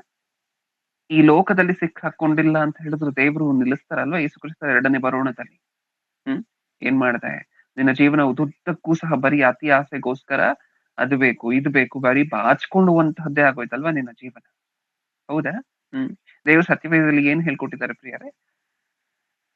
ನೀವು ಒಂದು ಆಚರಣೆಯನ್ನ ಮಾಡ್ಕೋಬೇಕು ಅಂತ ಹೇಳಿದ್ರೆ ಇಲ್ಲದೇ ಇರುವಂತವರಿಗೆ ಕೊಡಿ, ಇಲ್ಲದೇ ಇರುವಂತವರಿಗೆ ಊಟ ಹಾಕ್ಸಿ. ಅಂದ್ರೆ ದೇವರ ಕಾನ್ಸೆಪ್ಟ್ ಏನಿದೆ ಅಂತ ಹೇಳಿದ್ರೆ, ನಮ್ಮ ಹತ್ರ ಇರುವಂತಹದ್ರಲ್ಲಿ ಇನ್ನೊಬ್ರು ಕೊಡಿ ಅನ್ನುವಂತಹದ್ದು ಬಿಟ್ರೆ, ಅವ್ರ ಹತ್ರ ಇರುವಂತಹದ್ದು ಬಾಚ್ಕೊಳ್ಳಿ ಅಕ್ರಮವಾಗಿ ಅಂತ ಎಲ್ಲಾದ್ರೂ ಹೇಳ್ಕೊಟ್ಟಿದ್ದಾರೆ? ಇಲ್ಲ. ವಿರುದ್ಧವಾಗಿರುವಂತಹದ್ದಲ್ಲ. ದೇವ್ರು ಅನ್ಕೊಂಡಿರುವಂತ ಕಾನ್ಸೆಪ್ಟ್ಗೆ ಇದು ವಿರುದ್ಧವಾಗಿರುವಂತ ಕೆಲಸ ಅಲ್ವಾ? ಒಂದ್ಸರಿ ಯೋಚನೆ ಮಾಡಿ ನೋಡಿ. ದುರಾಸೆ ಅನ್ನುವಂತಹದ್ದು ಒಂದ್ ವೇಳೆ ನಮ್ಮಲ್ಲಿ ಯಾವಾಗ್ಲೂ ಬಂದ್ರೆ ದೇವ್ರು ಯಾವ ರೀತಿಯಾಗಿರುವಂತಹ ಕ್ರಮವನ್ನ ತಗೋಬಹುದು, ಯಾವ ಹಂತಕ್ಕೆ ಬೇಕಾದ್ರೂ ಹೋಗ್ತಾರೆ ಗೊತ್ತಾ ದೇವ್ರು ನಮಗ್ ಪಾಠ ಕಲಿಸ್ಲಿಕ್ಕೆ. ದೇವ್ರು ಪಾಠ ಕಲಿಸುವಂತಹದ್ದು ಒಂದ್ ವೇಳೆ ಕಷ್ಟವಾಗಿರ್ಬಹುದೇನೋ, ಅದು ಒಂದ್ ರೀತಿ ಶಿಕ್ಷೆ ಕೊಟ್ಟು ಕಲಿಸುವಂತಹದ್ದಾಗಿರ್ಬಹುದೇನೋ. ಅದು ಯಾಕೆ ಬೇಕು, ನಾವೇ ಕಲ್ಸ್ಕೊಬಿಡುವಂತಹದ್ದು ಒಳ್ಳೇದಲ್ವಾ? ನಮ್ಮ ಹತ್ರ ನಾವೇ ಮಾತಾಡ್ಕೋಬೇಕು. ಒಂದು ಡೆಸಿಷನ್ ತಗೋಬೇಕು ಅಂತ ಅನ್ಕೊಳ್ಳಿ, ಒಂದು ನಿರ್ಧಾರವನ್ನ ತಗೋಬೇಕು ಅಂತ ಅನ್ಕೊಳ್ಳಿ. ಆ ನಿರ್ಧಾರವನ್ನ ತಗೊಂಡಾಗ ನಿಮ್ ಮನ್ಸು ಹೇಳ್ತಿರುತ್ತೆ, ಆಸೆ ಪಡು, ಅದನ್ನ ಮಾಡ್ಬಿಡುವ ಕೆಲಸವನ್ನ, ಅದು ನಿನ್ಗೆ ಆಗೋಗುತ್ತೆ ಅಂತ ಹೇಳಿ. ನಿಮಗೆ ಅಂತ ಹೇಳಿ ಒಂದು ಮನಸ್ಸಾಕ್ಷಿಯನ್ನ ಕೊಟ್ಟಿದಾರಲ್ವಾ ದೇವ್ರು. ಮನಸ್ಸಾಕ್ಷಿ ನಿಮ್ಗೆ ಹೇಳ್ತಿರುತ್ತೆ, ಇಲ್ಲ ಇದು ತಪ್ಪು. ನಾವ್ ಕೇಳ್ತೀವ ಆ ಮಾತನ್ನ? ಆ ಸಮಯದಲ್ಲಿ ಆ ಮಾತನ್ನ, ಮನಸ್ಸಾಕ್ಷಿಯ ಮಾತನ್ನ ಕೇಳ್ತೀವ? ಇಲ್ಲ. ನಮ್ ಮನಸ್ಸು ಏನ್ ಹೇಳ್ತಿರುತ್ತೆ, ನಮ್ಮ ಆಲೋಚನೆಗಳು ಏನ್ ಹೇಳ್ತಿರುತ್ತೆ, ನಮ್ಮ ಬುದ್ಧಿವಂತಿಕೆ ಏನ್ ಹೇಳ್ತಿರುತ್ತೆ, ಅದೇ ಮಾತನ್ನ ಕೇಳುವಂತಹದ್ದಲ್ವಾ? ಒಂದ್ಸರಿ ಯೋಚನೆ ಮಾಡಿ. ವಾಕ್ಯವನ್ನ ಆ ಸಮಯದಲ್ಲಿ ನಿಮ್ಮ ಮನಸ್ಸಿನ ಪಕ್ಕದಲ್ಲಿ ಇಟ್ಕೊಂಡು, ಇಲ್ಲ ವಾಕ್ಯದಲ್ಲಿ ಈ ತರ ಬರ್ಸಿದ್ದಾರೆ, ನನ್ ಕೊರತೆ ಏನು ಇಲ್ಲ, ದೇವ್ರು ನನ್ಗೆ ಯಾವ ಕೊರತೆಯನ್ನು ಇಟ್ಟಿಲ್ಲ, ಮತ್ತೇನಕ್ ನಾನು ದುರಾಸೆ ಪಡ್ಲಿ, ಮತ್ತೇನಕ್ ನಾನು ಅತಿಯಾಗಿ ಆಸೆ ಪಡ್ಲಿ ಅಂತ ಹೇಳಿ ನಿಮ್ಮ ಮನಸ್ಸಿಗೆ ನೀವೇ ಪಾಠ ಹೇಳ್ಕೋಬೇಕು. ನಿಮ್ಮ ಜೀವನದಲ್ಲಿ ಈ ಸಂದರ್ಭ ಬರ್ಬೋದು. ಯಾವ ಸಂದರ್ಭ? ದುರಾಸೆ ಪಡುವಂತ ಸಂದರ್ಭ, ದುರಾಸೆ ಪಡುವಂತ ಅವಕಾಶ ಬರ್ಬೋದು. ಅದು ಇನ್ನೊಂದ್ 5 ವರ್ಷ ಆದ್ಮೇಲಾದ್ರೂ ಆಗಿರ್ಬೋದು, ಇನ್ನೊಂದ್ 10 ವರ್ಷ ಆದ್ಮೇಲಾದ್ರೂ ಆಗಿರ್ಬೋದು. 10 ವರ್ಷ ಆದ್ಮೇಲೆ ಬಂತು ಅಂತ ಅನ್ಕೊ. ಓಕೆ, ನೀವ್ ಸಂದೇಶವನ್ನ ಯಾವಾಗ ಕೇಳಿದೀರಾ? 10 ವರ್ಷ ಮುಂಚೆ ಕೇಳಿದೀರಾ. ನಿಮಗ್ ನೆನಪು ಬರುತ್ತಾ ಪ್ರಿಯರೇ ಈ ಸಂದೇಶ? ಹ್ಮ್ ಬರುತ್ತಾ? ಬರ್ಬೇಕು ಅಂತ ಹೇಳಿದ್ರೆ ನೀವು ಮತ್ತೆ ಮತ್ತೆ ಮತ್ತೆ ಮತ್ತೆ ಈ ಸಂದೇಶವನ್ನ ಬರೆದಿಟ್ಕೊಂಡಿರುವಂತಹ ನೋಟ್ಸ್ ಅನ್ನ ಮತ್ತೆ ಮತ್ತೆ ತೆಗೆದು ನೋಡ್ಬೇಕು. ಹೌದಾ? ಆ ವಚನಗಳೆಲ್ಲ ನಿಮ್ ಮನಸ್ಸಲ್ಲಿ ಬೇರೂರಿರ್ಬೇಕು. ಅಷ್ಟಾದ್ರೆ 10 ವರ್ಷ ಆದ ನಂತರ ಈ ಚಾಲೆಂಜ್ ನಿಮ್ಮ ಜೀವನದಲ್ಲಿ ಬಂದರೂ ಸಹ ನಿಮ್ಮ ಮನಸ್ಸಿಗೆ ನೀವು ಪಾಠ ಹೇಳ್ಕೊತೀರ. ಇಲ್ಲ ಅಂತ ಹೇಳಿದ್ರೆ ಅದ್ ಯಾವ ಕಡೆ ತಿರುಗಿಸುತ್ತೋ ಆ ಕಡೆ ತಿರುಗಿ, ಹೌದಾ, ಹಂಗಾಗೋಗುತ್ತೆ ಪರಿಸ್ಥಿತಿ. ಸಂದೇಶವನ್ನ ಏನಕ್ಕೋಸ್ಕರ ಮತ್ತೆ ಮತ್ತೆ ಓದಿರುವಂತಹ ವಚನವನ್ನ ಇನ್ನೊಂದ್ಸಾರಿ ಏನಕ್ಕೋಸ್ಕರ ಓದ್ತಾನೆ ಇರ್ಬೇಕು ಫ್ರೀಕ್ವೆಂಟ್ ಇಂಟರ್ವಲ್ಸ್ ಅಲ್ಲಿ ಅಂತ ಹೇಳಿದ್ರೆ ಈ ಕಾರಣಕ್ಕೆ. ಇದು ಯಾವುದ್ರಲ್ಲೂ ಬೀಳಬಾರ್ದು ಅನ್ನುವಂತ ಆಸೆ ಆಸಕ್ತಿ ನಮ್ಮಲ್ಲಿದ್ರೆ ನಾವು ಅದು ಈ ಲೋಕದಲ್ಲಿ ಏನಾದ್ರೂ ಸುಖವಾಗಿರ್ತೀವ ಅಂದ್ರೆ ಖಂಡಿತವಾಗ್ಲೂ ಇಲ್ಲ. ಆ ಭಯ ಯಾವಾಗ್ಲೂ ಇರತ್ತಾ? ಎಲ್ಲವನ್ನು ಕಳ್ಕೊಂಡು ರಸ್ತೆಗೆ ಬರ್ಬೇಕಾಗಿರುವಂತ ಪರಿಸ್ಥಿತಿನೂ ಬರತ್ತಾ ದುರಾಸೆ ಪಟ್ರೆ? ಹೌದು. ಇವಾಗ ತಾನೇ ನೀವ್ ನೋಡಿದ್ರಲ್ವಾ ಜಡ್ಜ್ನ ಪರಿಸ್ಥಿತಿ ಏನಾಯ್ತು ಅಂತ. ರಾಜಕಾರಣಿಗಳನ್ನ ಕಾಲರ್ ಹಿಡ್ಕೊಂಡು ಒಂದು ದಿನ ಪೊಲೀಸರು ಎಂತ ಪರಿಸ್ಥಿತಿಗೆ ಬರ್ತಿದ್ದಾರೆ ಅಂತ ಹೇಳಿದ್ರೆ, ಒಂದು ದಿನ ಇವ್ರು ಹೋಗ್ತಿದ್ರೆ ಪೊಲೀಸರೆಲ್ಲ ನಿಂತ್ಕೊಂಡು ಸಲ್ಯೂಟ್ ಮಾಡ್ತಿರ್ತಾರೆ. ಲಂಚದ ಆರೋಪದಲ್ಲಿ ಸಿಕ್ಕಾಕೊಂಡು ಜೈಲ್ ಪಾಲಾದ್ರು ಅಂತ ಅನ್ಕೊಳ್ಳಿ. ಕುತ್ತಿಗೆ ಕಾಲರ್ ಅನ್ನ ಹಿಡ್ಕೊಂಡು ಹೊರಗಡೆ ಕರ್ಕೊಂಡು ಹೋಗ್ತಾರೆ ಗೊತ್ತಾ, ಅರೆಸ್ಟ್ ಮಾಡ್ಬೇಕಾದ್ರೆ. ಏನಕ್ಕೋಸ್ಕರ ಬಂತಪ್ಪ ಈ ಪರಿಸ್ಥಿತಿ ನಿಮ್ಗೆ? ಒಂದು ದಿನ ನಿಂತ್ಕೊಂಡು ಸಲ್ಯೂಟ್ ಮಾಡ್ತಿದ್ದಂತಹ ವ್ಯಕ್ತಿ ಇವತ್ತು ನಿಮ್ಮ ಕುತ್ತಿಗೆ ಪಟ್ಟಿಯನ್ನ ಹಿಡ್ಕೊಂಡು ಹೊರಗಡೆ ಕರ್ಕೊಂಡು ಹೋಗ್ತಿದ್ದಾನೆ ಅರೆಸ್ಟ್ ಮಾಡ್ಲಿಕ್ಕೆ ಅಂತ ಹೇಳಿದ್ರೆ ಕಾರಣ ಏನು? ನೀವ್ ಮಾಡ್ಕೊಂಡಿದ್ದೆ, ಆಸೆ ಪಟ್ಟಿದ್ದು. ಎಲ್ಲವನ್ನ ಕಳ್ಕೊಳ್ತೀರಾ ಅಂತ ಹೇಳಿ ದೇವ್ರು ಬರ್ಸಿದ್ರ? ಕಳ್ಕೊಂಡಿದ್ದೀರಾ. ಒಬ್ಬ ಅಧಿಕಾರಿಗೆ ಒಂದು ಉತ್ತಮವಾಗಿರುವಂತಹ ಹುದ್ದೆಯನ್ನ ಕೊಟ್ಟಿರ್ತಾರೆ. ಮತ್ತೆ ಆ ಹುದ್ದೆಯಲ್ಲಿ ಇಟ್ಕೊಂಡು ಒಂದು ನೀಚ ಕೆಲಸವನ್ನ ಮಾಡಿ, ಒಂದು ಹಗರಣಕ್ಕೆ ಒಳಗಾಗಿ, ಒಂದು ಸ್ಕ್ಯಾಮ್ಗೆ ಬಲಿಯಾಗಿ, ಇವರೆಲ್ಲ ಸಿಕ್ಕಾಕೊಂಡು ತಮಗಿರುವಂತಹ ಗೌರವವನ್ನ ಎಲ್ಲ ಕೆಡಿಸ್ಕೊಂಡು ಪೂರ್ತಿಯಾಗಿ ಇದಾಗ್ತಿದ್ದಾರೆ ಅಂತ ಹೇಳಿದ್ರೆ ಇದು ಕಾರಣ ದುರಾಸೆ. ಹೌದಾ? ಇದು ಬರೀ ಹಣದ ವಿಚಾರದಲ್ಲಿ ಅಂತ ಖಂಡಿತವಾಗ್ಲೂ ಅನ್ಕೋಬೇಡಿ. ಹಣದ ವಿಚಾರದಲ್ಲಿ ಮಾತ್ರ ಅಲ್ಲ ದುರಾಸೆ ಅನ್ನುವಂಥದ್ದು. ಸಾಕಷ್ಟು ಸಾರಿ ನಾವು ಮಾತಾಡ್ಕೊಂಡಿದ್ವಿ ಇದನ್ನು ಸಹ. ದುರಾಸೆ ಅನ್ನುವಂತಹದನ್ನ ಬೇರೆ ಬೇರೆ ಬೇರೆ ಆಯಾಮಗಳಲ್ಲಿ ನೀವು ಆಲೋಚನೆ ಮಾಡಿ ನೋಡ್ಬೇಕು. ಹೌದಾ? ಅಪಿಯರೆನ್ಸ್, ದೇವ್ರು ಒಂದು ರೂಪವನ್ನ ಒಬ್ರು ಕೊಟ್ಟಿದ್ದಾರೆ ಅಂತ ಹೇಳಿದ್ರೆ ಆ ರೂಪವನ್ನ ಕೊಟ್ಟಂತವ್ರು ಯಾರು? ದೇವ್ರೇನಾ? ಹ್ಮ್ ಸ್ವಲ್ಪ ಡಾರ್ಕ್ ಆಗಿ ಹುಟ್ಟಿಸ್ಬಿಟ್ರು ಅಂತ ಅನ್ಕೊಂಡಿದ್ದೇವೆ. ಅಂದ್ರೆ ಸ್ವಲ್ಪ ಡಾರ್ಕ್ ಆಗಿ ಅಂದ್ರೆ ಸ್ವಲ್ಪ ಕಪ್ಪಾಗಿ ಹುಟ್ಟಿಸ್ಬಿಟ್ರು ಅಂತ ಅನ್ಕೊಂಡಿದ್ದೀವಿ. ಆ ವ್ಯಕ್ತಿಗಿರುವಂತ ಆಸೆ ಏನು? ಹ್ಮ್ ಇಷ್ಟಕ್ಕೂ ಈ ವ್ಯಕ್ತಿ ಸ್ವಲ್ಪ ಕಪ್ಪಾಗಿ ಹುಟ್ಟಿದಾನೆ ಅಂತ ಹೇಳಿದಾಗ ಈ ವ್ಯಕ್ತಿಗೆ ಏನಾದ್ರೂ ಶರೀರಕ್ಕೆ ಸಂಬಂಧಪಟ್ಟಂತಹ ನೋವುಗಳಿದೆಯಾ? ನೀವ್ ಹೇಳಿ. ಕಪ್ಪಗಿರುವಂತವ್ರಿಗೆ ಅಥವಾ ನೋಡ್ಲಿಕ್ಕೆ ಅವ್ರಿಗವ್ರು ತುಂಬಾ ಚೆನ್ನಾಗಿರ್ತಾರೆ ಎಲ್ರೂ ಸಹ ನೋಡ್ಲಿಕ್ಕೆ, ಅಥವಾ ಇವ್ರು ಯಾವತ್ತಾದ್ರೂ ಕನ್ನಡಿ ಮುಂದೆ ಹೋಗಿ ನಿಂತ್ಕೊಂಡು ಮಿರರ್ ಮುಂದೆ ಹೋಗಿ ನಿಂತ್ಕೊಂಡು ನಾನ್ ನೋಡ್ಲಿಕ್ಕೆ ಚೆನ್ನಾಗಿಲ್ಲ ಅಂತ ಅನ್ಕೊಳ್ತಿದ್ದಾರೆ ಅಂತ ಅಂದ್ರೆ, ನಾನ್ ನೋಡ್ಲಿಕ್ಕೆ ಚೆನ್ನಾಗ್ ಆಗೋಗ್ಬೇಕು ಅಂತ ಅನ್ಕೊಳ್ತಿದ್ದಾರೆ ಅಂತ ಹೇಳಿದ್ರೆ, ಈಗ ನೀವ್ ಹೇಳಿ ಈ ವ್ಯಕ್ತಿಗೆ ಏನಾದ್ರೂ ನೋವಿದ್ಯಾ? ಯಾವ್ದಾದ್ರು ಶರೀರದ ಯಾವ್ದಾದ್ರು ಭಾಗದಲ್ಲಿ ನೋವುಗಳೇನಾದ್ರೂ ಎದುರಾಗ್ತಿದ್ಯಾ ಈ ವ್ಯಕ್ತಿಗೆ? ಕಪ್ಪಗಿರುವಂತಹ ವ್ಯಕ್ತಿ ಅಂತ ಅನ್ಕೊಳ್ಳಿ. ಈಗ ಈಗ ಈ ಡಾರ್ಕ್ ಆಗಿರುವಂತಹ ವ್ಯಕ್ತಿಗೆ ಯಾವ್ದಾದ್ರು ನೋವಿದ್ಯಾ? ಶರೀರದ ಯಾವ ಭಾಗ ಆದ್ರೂ ನೋವ್ತಿದ್ಯಾ? ಹೇಳಿ. ಇಲ್ಲ ಇಲ್ಲ ಇಲ್ಲ ಅಲ್ವಾ? ಇಲ್ಲ. ಅಂದ್ರೆ ಯಾವ ಶರೀರದಲ್ಲಿ ಯಾವ ಪಾರ್ಟು ಸಹ ನೋವಾಗ್ತಿಲ್ಲ. ಕಲರ್ ಇದೆ ಅಷ್ಟೇ, ಬ್ಲಾಕ್ ಕಲರ್ ದೇವ್ರು ಕೊಟ್ಟಿದ್ದಾರೆ ನೀಟಾಗಿ ಈ ವ್ಯಕ್ತಿಗೆ ಕಪ್ಪಗಿರುವಂತಹ ಬಣ್ಣವನ್ನ ಕೊಟ್ಟಿದ್ದಾರೆ. ಈ ವ್ಯಕ್ತಿಗಿರುವಂತ ಆಸೆ ಆಸಕ್ತಿ ಎಲ್ಲ ಏನು ಮನಸ್ಸಲ್ಲಿ? ದೇವ್ರು ನಮಗ್ ಚೆನ್ನಾಗಿರುವಂತಹ ಆಕಾರ ಕೊಟ್ಟಿದ್ದಾರೆ. ಎರಡೂ ಕಾಲಿಲ್ಲದೆ ಇರುವಂತವ್ರು ಪ್ರಪಂಚದಲ್ಲಿ ಎಷ್ಟೊಂದ್ ಜನ ಇದ್ದಾರೆ. ಎರಡೂ ಕೈಗಳಿಲ್ಲದೆ ಇರುವಂತವ್ರು ಪ್ರಪಂಚದಲ್ಲಿ ಎಷ್ಟೊಂದ್ ಜನ ಇದ್ದಾರೆ. ಪಾರ್ಶ್ವವಾಯು ರೋಗ ಬಂದು ಬಳಲ್ತಿರುವಂತವ್ರು ಪ್ರಪಂಚದಲ್ಲಿ, ಪ್ಯಾರಲೈಸಿಸ್ ಆಗಿ ಎಷ್ಟೊಂದ್ ಜನ ಬಳಲ್ತಿದ್ದಾರೆ ಪ್ರಪಂಚದಲ್ಲಿ. ಕ್ಯಾನ್ಸರ್ ಇಂದ ಎಷ್ಟೊಂದ್ ಜನ ಶ್ರಮೆಗೊಳಗಾಗಿದ್ದಾರೆ ಪ್ರಪಂಚದಲ್ಲಿ. ನಾನಾ ವಿಧವಾಗಿರುವಂತಹ ರೋಗ ಬಂದಿದೆ ಪ್ರಪಂಚದಲ್ಲಿ ಇರುವಂತಹ ಬಹುತೇಕ ಜನರಿಗೆ. ನನಗೆ ಯಾವ್ದೂ ಇಲ್ಲ ಅಲ್ವಾ ಅಂತ ವ್ಯಕ್ತಿ ಅನ್ಕೊಳ್ಳೋದೇ ಇಲ್ಲ. ಈ ವ್ಯಕ್ತಿಗೆ ಎಲ್ಲವನ್ನು ಕೊಟ್ಟಿದ್ದಾರೆ ದೇವ್ರು. ಹೌದಾ? ಇನ್ನು ಬ್ಲಾಕ್ ಆಗಿರುವಂತವ್ರಿಗೆ ಈ ಇಮ್ಯುನಿಟಿ ಆಗಿರಬಹುದು, ಇನ್ನು ಬೇರೆ ಬೇರೆ ರೀತಿಯಾಗಿರುವಂತಹ ಕೆಮಿಕಲ್ ರಿಯಾಕ್ಷನ್ಸ್ ಎಲ್ಲ ಇನ್ನು ಚೆನ್ನಾಗಿ ಜೋರಾಗಿರುತ್ತೆ ಶರೀರದಲ್ಲಿ. ಹೌದಾ? ಮೆಲನಿನ್ ಪ್ರೊಡಕ್ಷನ್ ಎಲ್ಲ ಜಾಸ್ತಿ ಇರುತ್ತೆ ಶರೀರದಲ್ಲಿ. ಅದನ್ನೆಲ್ಲ ಕೇರೆ ಮಾಡೋದಿಲ್ಲ. ನಾನು ಹೆಂಗಾದ್ರೂ ಮಾಡಿ ಬೆಳ್ಳಗಾಗೋಗ್ಬೇಕು, ಸಣ್ಣ ಇರುವಂತವ್ರು ನಾನು ಹೇಗಾದ್ರೂ ಮಾಡಿ ದಪ್ಪ ಆಗೋಗ್ಬೇಕು, ನಾನು ಹೇಗಾದ್ರೂ ಮಾಡಿ ಚೆನ್ನಾಗಾಗೋಗ್ಬೇಕು. ಇನ್ನೇನ್ ಕೊಡ್ಬೇಕು ಪ್ರಿಯರೇ ನಮಗೆ ದೇವ್ರು, ನೀವ್ ಹೇಳಿ. ಹ್ಮ್ ನಮ್ಮನ್ನ ಪರ್ಫೆಕ್ಟ್ ಆಗಿ ಮಾಡ್ಬೇಕಾ ದೇವ್ರು? ಅವ್ರ ದೃಷ್ಟಿಯಲ್ಲಿ ಪರ್ಫೆಕ್ಟ್ ಆಗಿ ಮಾಡಿದಾರೆ ನಮ್ಮನ್ನ ದೇವ್ರು. ಅವರ ದೃಷ್ಟಿಯಲ್ಲಿ ಭೂಮಿಯ ಮೇಲೆ ಇರುವಂತಹ ಪ್ರತಿ ಮನುಷ್ಯರು ಸಹ ಪರ್ಫೆಕ್ಟ್ ಆಗಿದೀವಿ. ನಾವು ನಮ್ಮನ್ನ ಇನ್ನೊಬ್ಬರಿಗೆ ಹೋಲಿಸ್ಕೊಂಡು ನೋಡ್ಕೊಂಡ್ರೆ ನಮ್ ತಪ್ಪಲ್ವಾ ಅದು? ನಾವೇನ್ ಮಾಡ್ಕೊಳ್ತೀವಿ, ನಾವ್ ಹೇಗಿದ್ದೀವೋ ಒಂದ್ಸರಿ ನೋಡ್ತೀವಿ, ಪಕ್ಕದಲ್ಲಿರುವಂತಹ ವ್ಯಕ್ತಿ ಹೇಗಿದ್ದಾರೋ ಇನ್ನೊಂದ್ಸರಿ ನೋಡ್ತೀವಿ. ನಾವ್ ಅವ್ರ ತರ ಆಗ್ಬೇಕು ಅಂತ ಅನ್ಕೊಳ್ತೀವಿ. ದೇವ್ರು ನಮ್ಮನ್ನ ಪರ್ಫೆಕ್ಟ್ ಆಗಿ ಈಗಾಗ್ಲೇ ಮಾಡಿದ್ದಾರೆ. ಹೌದಾ? ತಾಯಿಯ ಗರ್ಭದಲ್ಲಿ ನಿಮ್ಮನ್ನು ಪ್ರಪ್ರಥಮ ಬಾರಿಗೆ ನೋಡಿದ್ದು ದೇವ್ರೆ. ನಿಜಾನ? ನಾವು ಸಾಕಷ್ಟು ಸಾರಿ ಆ ವಚನವನ್ನು ಓದ್ಕೊಳ್ತೀವಲ್ವಾ? ನಮ್ಮನ್ನ ಫಸ್ಟ್ ಟೈಮ್ ನೋಡಿದ್ ಯಾರಂದ್ರೆ ತಾಯಿ ಗರ್ಭದಲ್ಲಿ ದೇವ್ರೆ. ತಾಯಿಯ ಗರ್ಭದಲ್ಲಿ ನಿಮ್ಮನ್ನ ದೇವ್ರು ನೋಡಿದಾಗ ನಿಮಗ್ ದೇವ್ರು ಕೊಟ್ಟಿರುವಂತ ಆಕಾರ, ನಿಮ್ಮನ್ನ ದೇವ್ರು ಮಾಡಿರುವಂತ ಸೃಷ್ಟಿ ದೇವ್ರಿಗೆ ಇಷ್ಟ ಆದ್ಮೇಲೆ ಎಲ್ಲ ಫೈನಲೈಸ್ ಮಾಡಿತ್ತು. ಹೌದಲ್ವಾ? ನಾನು ಹೇಳ್ತಿರುವಂತಹ ನಿಮ್ಗೆ ಅರ್ಥ ಆಗ್ತಿದ್ಯಾ? ತಾಯಿಯ ಗರ್ಭದಲ್ಲಿ ನಿಮ್ಮನ್ನ ದೇವ್ರು ನೋಡಿದಾಗ ನಿರ್ಮಾಣ ಮಾಡ್ಬೇಕಾದ್ರೆ ನಿಮ್ಮ ಆಕಾರ ದೇವ್ರಿಗೆ ಇಷ್ಟ ಆಗಿದ್ರೆ ಅಲ್ವಾ ಫೈನಲೈಸ್ ಮಾಡಿರ್ತಾರೆ. ಆಗಿದ್ರೆ ಅಲ್ವಾ ಸೀಲ್ ಹಾಕಿರ್ತಾರೆ. ಓಕೆ ಇದು ರೆಡಿ ಇನ್ನ ಭೂಮಿಯ ಮೇಲೆ ಹೋಗ್ಲಿಕ್ಕೆ ಮಗು ಅಂತ ಹೇಳಿ ಅವಾಗ ತಾನೇ ಸೀಲ್ ಹಾಕಿರ್ತಾರೆ. ಅಂದ್ರೆ ನಿಮ್ಮ ಆಕಾರ ದೇವರ ದೃಷ್ಟಿಯಲ್ಲಿ ಏನಾಗಿದೆ? ಪರ್ಫೆಕ್ಟ್ ಆಗಿದೆ. ಆದ್ರೆ ನಾವು ಮಾತ್ರ ಭೂಮಿಯ ಮೇಲೆ ಬಂದ ನಂತರ ನನಗಿನ್ನೂ ಏನೋ ಕಮ್ಮಿ, ನನಗಿನ್ನೂ ಏನೋ ಕಮ್ಮಿ, ನಾನು ಹಿಂಗಾಗೋಗ್ಬೇಕು, ಹಂಗಾಗೋಗ್ಬೇಕು, ಹೆಂಗೆಂಗೋ ಆಗೋಗ್ಬೇಕು, ಆಮೇಲೆ ಹೆಂಗೆಂಗೋ ಆಗ್ಬೇಕು. ಹೌದಾ? ಹ್ಮ್ ಒಂದ್ಸರಿ ಯೋಚನೆ ಮಾಡಿ ನೋಡಿ. ದೇವ್ರು ನಮಗ್ ಕೊಟ್ಟಿರುವಂತಹದೆಲ್ಲವೂ ಸಹ ಪರ್ಫೆಕ್ಟ್ ಆಗಿದೆ. ದೇವ್ರು ನಮ್ಮನ್ನ ಸೃಷ್ಟಿ ಮಾಡಿರುವಂತಹದ್ದು ಅಚ್ಚುಕಟ್ಟಾಗಿ ಸೃಷ್ಟಿ ಮಾಡಿದ್ದಾರೆ, ಸುಂದರವಾಗಿ ಸೃಷ್ಟಿ ಮಾಡಿದ್ದಾರೆ. ನಾವು ದೇವರ ದೃಷ್ಟಿಯಲ್ಲಿ ನಾವೆಲ್ಲರೂ ಸಹ ಭೂಮಿಯ ಮೇಲೆ ಇರುವಂತಹ ಎಲ್ಲಾ ಮನುಷ್ಯರು ಸುಂದರರು.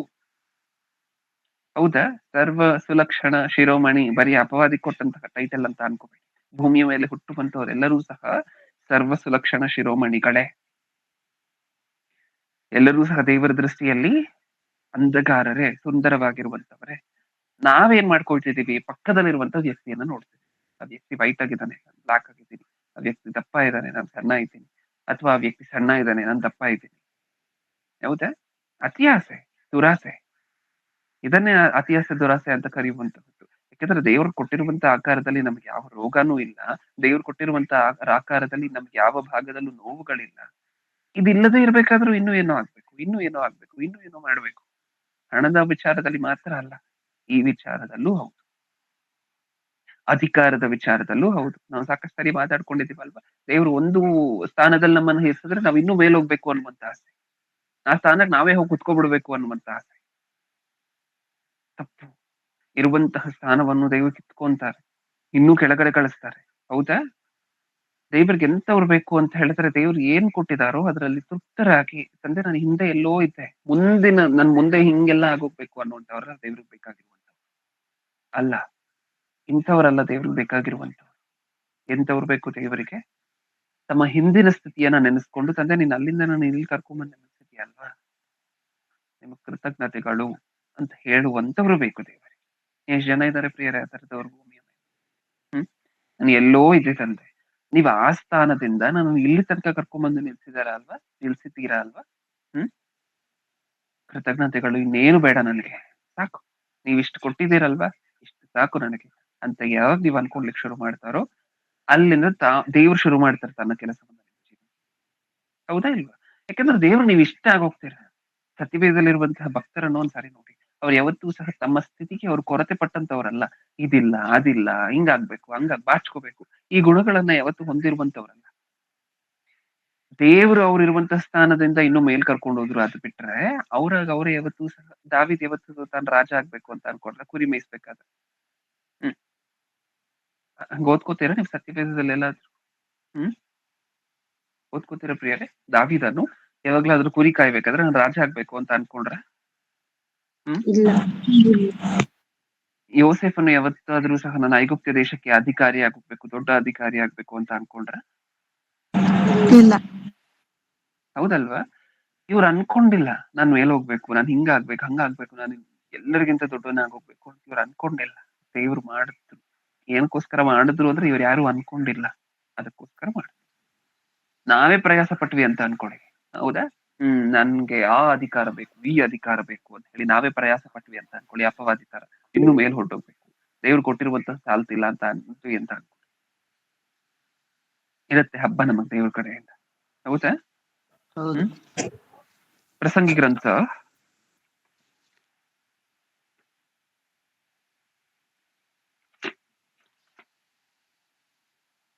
ಪ್ರಸಂಗಿ ಗ್ರಂಥ 3ನೇ ಅಧ್ಯಾಯ 3ನೇ ಅಧ್ಯಾಯ 13ನೇ ವಚನ. ಇದಲ್ಲದೆ ಪ್ರತಿಯೊಬ್ಬನು ಅನ್ನಪಾನಗಳನ್ನು ತೆಗೆದುಕೊಂಡು ತನ್ನ ನಾನಾ ಪ್ರಯಾಸಗಳಲ್ಲಿಯೂ ಸುಖವನ್ನು ಅನುಭವಿಸುವುದು ದೇವರ ಅನುಗ್ರಹವೇ ಎಂದು ನನಗೆ ಗೊತ್ತಿದೆ. ಅನುಗ್ರಹ ಯಾವುದು? ದೇವರ ಅನುಗ್ರಹ ಯಾವುದು? ಪ್ರತಿಯೊಬ್ಬನು ತನ್ನ ಅನ್ನಪಾನಗಳನ್ನು ತೆಗೆದುಕೊಂಡು ತನ್ನ ನಾನಾ ಪ್ರಯಾಸಗಳಲ್ಲಿಯೂ ಸುಖವನ್ನು ಅನುಭವಿಸುವುದು ದೇವರ ಅನುಗ್ರಹವೇ ಎಂದು ನನಗೆ ಗೊತ್ತಿದೆ. ಅನ್ನಪಾನಗಳನ್ನು ನೀವೇನ್ ತಗೋತೀರಾ? ನೀವೇನ್ ಊಟ ಮಾಡ್ತೀರಾ? ಪ್ರತಿದಿನ ರುಚಿಯಾಗಿರುವಂತಹ ಆಹಾರವನ್ನು ತಿಂತೀರಾ? ಅಷ್ಟು ಮಾತ್ರ ದೇವರ ಅನುಗ್ರಹ, ಅಷ್ಟು ಮಾತ್ರ ದೇವರ ಅನುಗ್ರಹ. ಇವತ್ತು ಊಟ ಸಿಕ್ತಾ? ನೆಮ್ಮದಿಯಾಗಿದ್ದೀವ? ತೃಪ್ತರಾಗಿದ್ದೀವ? ನೀವು ಮಾಡಿದಂತ ಊಟದಲ್ಲಿ ರುಚಿ ಇತ್ತ? ಅಷ್ಟು ಮಾತ್ರ ದೇವರ ಅನುಗ್ರಹ. ಹೌದಾ? ಇದನ್ನ ಮೀರಿ, ಊಟಕ್ಕೆ ಮೀರಿ ಮತ್ತು ಇನ್ನೂ ಏನು ಕೊರತೆ ಇದೆಯಾ? ಇವತ್ತು ಹೊಟ್ಟೆ ತುಂಬ್ತಿದ್ಯಾ ನಿಮಗೆ? ತುಂಬ್ತಿದೆ. ಇದಕ್ಕೆ ಮೀರಿ ಏನಾದ್ರೂ ಕೊರತೆ ಇದೆ? ನಾರ್ಮಲ್ ಆಗಿ ದುರಾಸೆ, ಅತಿ ಆಸೆ ಇದ್ರೆ ನಾರ್ಮಲ್ ಆಗಿ ನಮ್ಮ ಜೀವನ ಶೈಲಿ, ದಿನನಿತ್ಯದ ಜೀವನ ಹೇಗಿರುತ್ತೆ ಅಂತ ಹೇಳಿದ್ರೆ, ನಿಮ್ ಮನೇಲಿ ಊಟ ಇರುತ್ತೆ, ಆದ್ರೂ ನಿಮ್ಗೆ ಕೊರತೆ, ಖುಷಿ ಇರಲ್ಲ, ನೀವು ಸಂತೋಷವಾಗಿರಲ್ಲ. ಹೌದಾ? ನಿಮ್ ಮನೆಯಲ್ಲಿ ಕುಡಿಲಿಕ್ಕೆ ನೀರ್ ಇರುತ್ತೆ, ಶುದ್ಧವಾಗಿರುವಂತದ್ದು, ಆದ್ರೂ ಸಂತೋಷ ಇರಲ್ಲ, ಖುಷಿ ಇರಲ್ಲ. ನಿಮಗ್ ಹಾಕೊಂಡ್ಲಿಕ್ಕೆ ಬಟ್ಟೆಗಳಿರುತ್ತೆ, ಆದ್ರೂ ಸಹ ತೃಪ್ತಿ ಇರಲ್ಲ. ನಿಮಗೆ ದೇವರೊಂದು ಒಳ್ಳೆ ಆಕಾರ ಕೊಟ್ಟಿರ್ತಾರೆ, ಆದ್ರೆ ಆಕಾರದ ನಿಮಿತ್ತ ತೃಪ್ತಿ ಇರುವುದಿಲ್ಲ. ಹಿಂಗಿರುತ್ತೆ ಜೀವನ. ಅತಿ ಆಸೆ ಇದ್ರೆ ಹೇಗಿರುತ್ತೆ ಜೀವನ? ಊಟ ಇರುತ್ತೆ, ನೀರ್ ಇರುತ್ತೆ, ದೇವ್ರು ನಿಮ್ಗೊಂದು ಮನೆ ಕೊಟ್ಟಿರ್ತಾರೆ ಇರ್ಲಿಕ್ಕೆ, ಅದು ಬಾಡಿಗೆನೋ ಲೀಸೋ ಅದು ಇನ್ನೊಂದು ವಿಚಾರ. ಒಂದು ಮನೆ ಕೊಟ್ಟಿರ್ತಾರೆ ಇರ್ಲಿಕ್ಕೆ, ಅದನ್ನ ಹೊರತುಪಡಿಸಿ ಒಂದು ಉದ್ಯೋಗವನ್ನ ಕೊಟ್ಟಿರ್ತಾರೆ ನಿಮಗ್ ಮಾಡ್ಲಿಕ್ಕೆ, ಆ ಉದ್ಯೋಗದಿಂದ ಸಂಬಳ ಬರ್ತಿರತ್ತೆ. ಇಷ್ಟು ಬಂದ್ರೂ ನೆಮ್ಮದಿ ಇರೋದಿಲ್ಲ ಜೀವನದಲ್ಲಿ. ಇದು ದುರಾಸೆಗೆ ಬೆಸ್ಟ್ ಎಕ್ಸಾಂಪಲ್. ಯಾಕಂದ್ರೆ ಇನ್ನೂ ಯಾವ್ದ್ರಿಂದ ನಾವು ಓಡ್ತಿರ್ತೀವಲ್ವಾ, ಇನ್ನೂ ಯಾವ್ದಕ್ಕೋಸ್ಕರನೂ ಪ್ರಯಾಸ ಪಡೆದಿರ್ತೀವಲ್ವಾ, ಇನ್ನೂ ಯಾವ್ದನ್ನು ಬಾಚ್ಕೋಬೇಕು ಅಂತ ಹೇಳಿ ಯೋಚನೆ ಮಾಡ್ತಿರ್ತೀವಲ್ವಾ. ಹೌದಾ? ಅದಕ್ಕೆ ಸ್ಪಷ್ಟವಾಗಿ ಬರ್ತಿದ್ದಾರೆ, ನೀವು ಊಟ ಮಾಡ್ತಿದ್ದೀರಾ, ಸುಖವನ್ನ ಅನುಭವಿಸ್ತಿದ್ದೀರಾ, ಇದಿಷ್ಟೇ ದೇವರ ಅನುಗ್ರಹ. ಇದನ್ನ ಬಿಟ್ಟು ಇನ್ನೇನಕ್ಕೋಸ್ಕರ ಆಶಿಸಿದ್ರು ಸಹ, ಅಂದ್ರೆ ನಮ್ಮ ದಿನನಿತ್ಯ ಜೀವನದಲ್ಲಿ ದೇವರು ಕೊಟ್ಟಿರುವಂತಹದ್ದನ್ನ ಬಿಟ್ಟು ಇನ್ನು ಎಕ್ಸ್ಟ್ರಾ ಏನಾದ್ರು ಆಶಿಸಿದ್ರೆ, ಹಂಗಾಗ್ಬೇಕು, ಹಿಂಗಾಗ್ಬೇಕು, ಅಷ್ಟು ಹಣ ಮಾಡ್ಬೇಕು ಅಂತ ಆಶಿಸಿದ್ರೆ ಇದೇ ದುರಾಸೆ. ಇಸ್ಕರಿಯೋತ ಯೂದನ ಬಗ್ಗೆ ನಾವು ಸಾಕಷ್ಟು ಸಾರಿ ಮಾತಾಡ್ಕೊಂಡಿದ್ದೀವಲ್ವಾ? ಅದನ್ನ ಒಂದ್ಸಾರಿ ನೋಡಿ, ತನ್ನ ಜೀವನ ಶೈಲಿಯನ್ನ ಒಂದ್ಸಾರಿ ನೋಡಿ. 30 ನಾಣ್ಯಗಳಿಗೆ ಯೇಸು ಕ್ರಿಸ್ತರನ್ನ ಮಾರ್ಬಿಟ್ಟಿದ್ದು, 30 ನಾಣ್ಯಗಳಿಗೆ. ಆ 30 ನಾಣ್ಯಗಳನ್ನ ತಾನು ಸ್ವಂತವಾಗಿ ಸಂಪಾದನೆ ಮಾಡ್ಕೊಡ್ಲಿಕ್ಕೆ ಆಗ್ತಿರ್ಲಿಲ್ವಾ? ಆಗ್ತಿತ್ತು. ತಾನು ಒಂದು ಉದ್ಯೋಗಕ್ಕೆ ಹೋಗಿದ್ರು ಸಹ 30 ನಾಣ್ಯಗಳನ್ನ ಸಂಪಾದನೆ ಮಾಡ್ಕೋಬೋದಿತ್ತ? ಒಂದ್ ತಿಂಗಳಿಗೆ 2 ನಾಣ್ಯ ಸಂಬಳ ಬಂತು ಅಂತ ಅನ್ಕೊಳ್ಳಿ, 15 ತಿಂಗಳಲ್ಲಿ 30 ನಾಣ್ಯ ಮಾಡ್ಕೋಬೋದಿತ್ತ? ಇಲ್ಲ. 15 ತಿಂಗಳು ಕಾಯ್ಬೇಕಾ 30 ನಾಣ್ಯ ಮಾಡ್ಕೊಡ್ಲಿಕ್ಕೆ? ಇವಾಗ ಹಿಂಗ್ ಹಿಡ್ಕೊಂಡ್ ಪಟ್ರೆ ಪಟ್ ಅಂತ ಹೇಳಿ ನನ್ ಕೈಗೆ ಬಂದ್ಬಿಡುತ್ತಲ್ಲ 30 ನಾಣ್ಯ. ಹೌದಾ? ಒಂದ್ಸಾರಿ ನೋಡಿ, ಆ ಆಲೋಚನಾ ಶೈಲಿಯಲ್ಲಿರುವಂತಹ ವ್ಯತ್ಯಾಸವನ್ನ ಒಂದ್ಸಾರಿ ನೋಡಿ. ತಾನು ಕಷ್ಟಪಟ್ಟಿದ್ರೆ ಒಂದ್ ತಿಂಗಳಿಗೆ 2 ನಾಣ್ಯ ಸಂಬಳ ಬರುತ್ತೆ ಅಂತ ಅನ್ಕೊಂಡ್ರು ಸಹ, ಉದಾಹರಣೆಗೆ 15 ತಿಂಗಳಿಗೆ 30 ನಾಣ್ಯ ಮಾಡ್ಕೋಬಹುದು, ಅಥವಾ ಒಂದ್ ವರ್ಷಕ್ಕೆ 30 ನಾಣ್ಯ ಮಾಡ್ಕೋಬಹುದಿತ್ತು, ಇನ್ನೊಂದ್ ಸ್ವಲ್ಪ ಜಾಸ್ತಿ ಬಂದಿದ್ರೆ, ಕಷ್ಟಪಟ್ಟಿದ್ರೆ. ಅಷ್ಟ್ ಸಾಕಾಗೋದಿಲ್ಲ ನಮಗೆ. ಒಂದೇ ಸರಿ ಪಟ್ಟಂತ ಹಿಡ್ಕೊಟ್ಟೆ ಅಂತ ಅನ್ಕೊಡಿ, 30 ನಾಣ್ಯ ನನ್ ಜೇಬಿಗೆ ಬಂದ್ ಬೀಳುತ್ತೆ. ದುರಾಸೆಗಿರುವಂತಹ ಮೀನಿಂಗ್ ನಮ್ಗೆ ಅರ್ಥ ಆಗ್ತಿದ್ಯಾ? ಬೇಗ ಆಗೋಗ್ಬೇಕು. ಹೌದಾ? ಬೇಗ ಶ್ರೀಮಂತನಾಗೋಗ್ಬೇಕು, ಬೇಗ ಇದೆಲ್ಲ ನಡೆದು ಬಿಡ್ಬೇಕು ನನ್ನ ಜೀವನದಲ್ಲಿ, ಬೇಗ ನನ್ನ ಉನ್ನತ ಅಧಿಕಾರಕ್ಕೆ ಹೊರಟೋಗ್ಬಿಡ್ಬೇಕು. ಇದೇ ಅಲ್ವಾ ದುರಾಸೆ ಅಂದ್ರೆ? ಇದೇ ಅಲ್ವಾ ದುರಾಸೆ ಅಂತ ಹೇಳುತ್ತೆ. ತಿಮೋಥಿಯನಿಗೆ ಬರೆದ ಮೊದಲನೇ ಪತ್ರಿಕೆ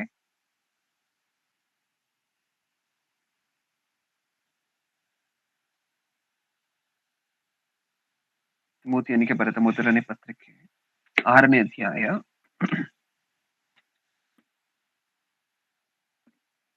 9ನೇ ವಚನ. 6-9.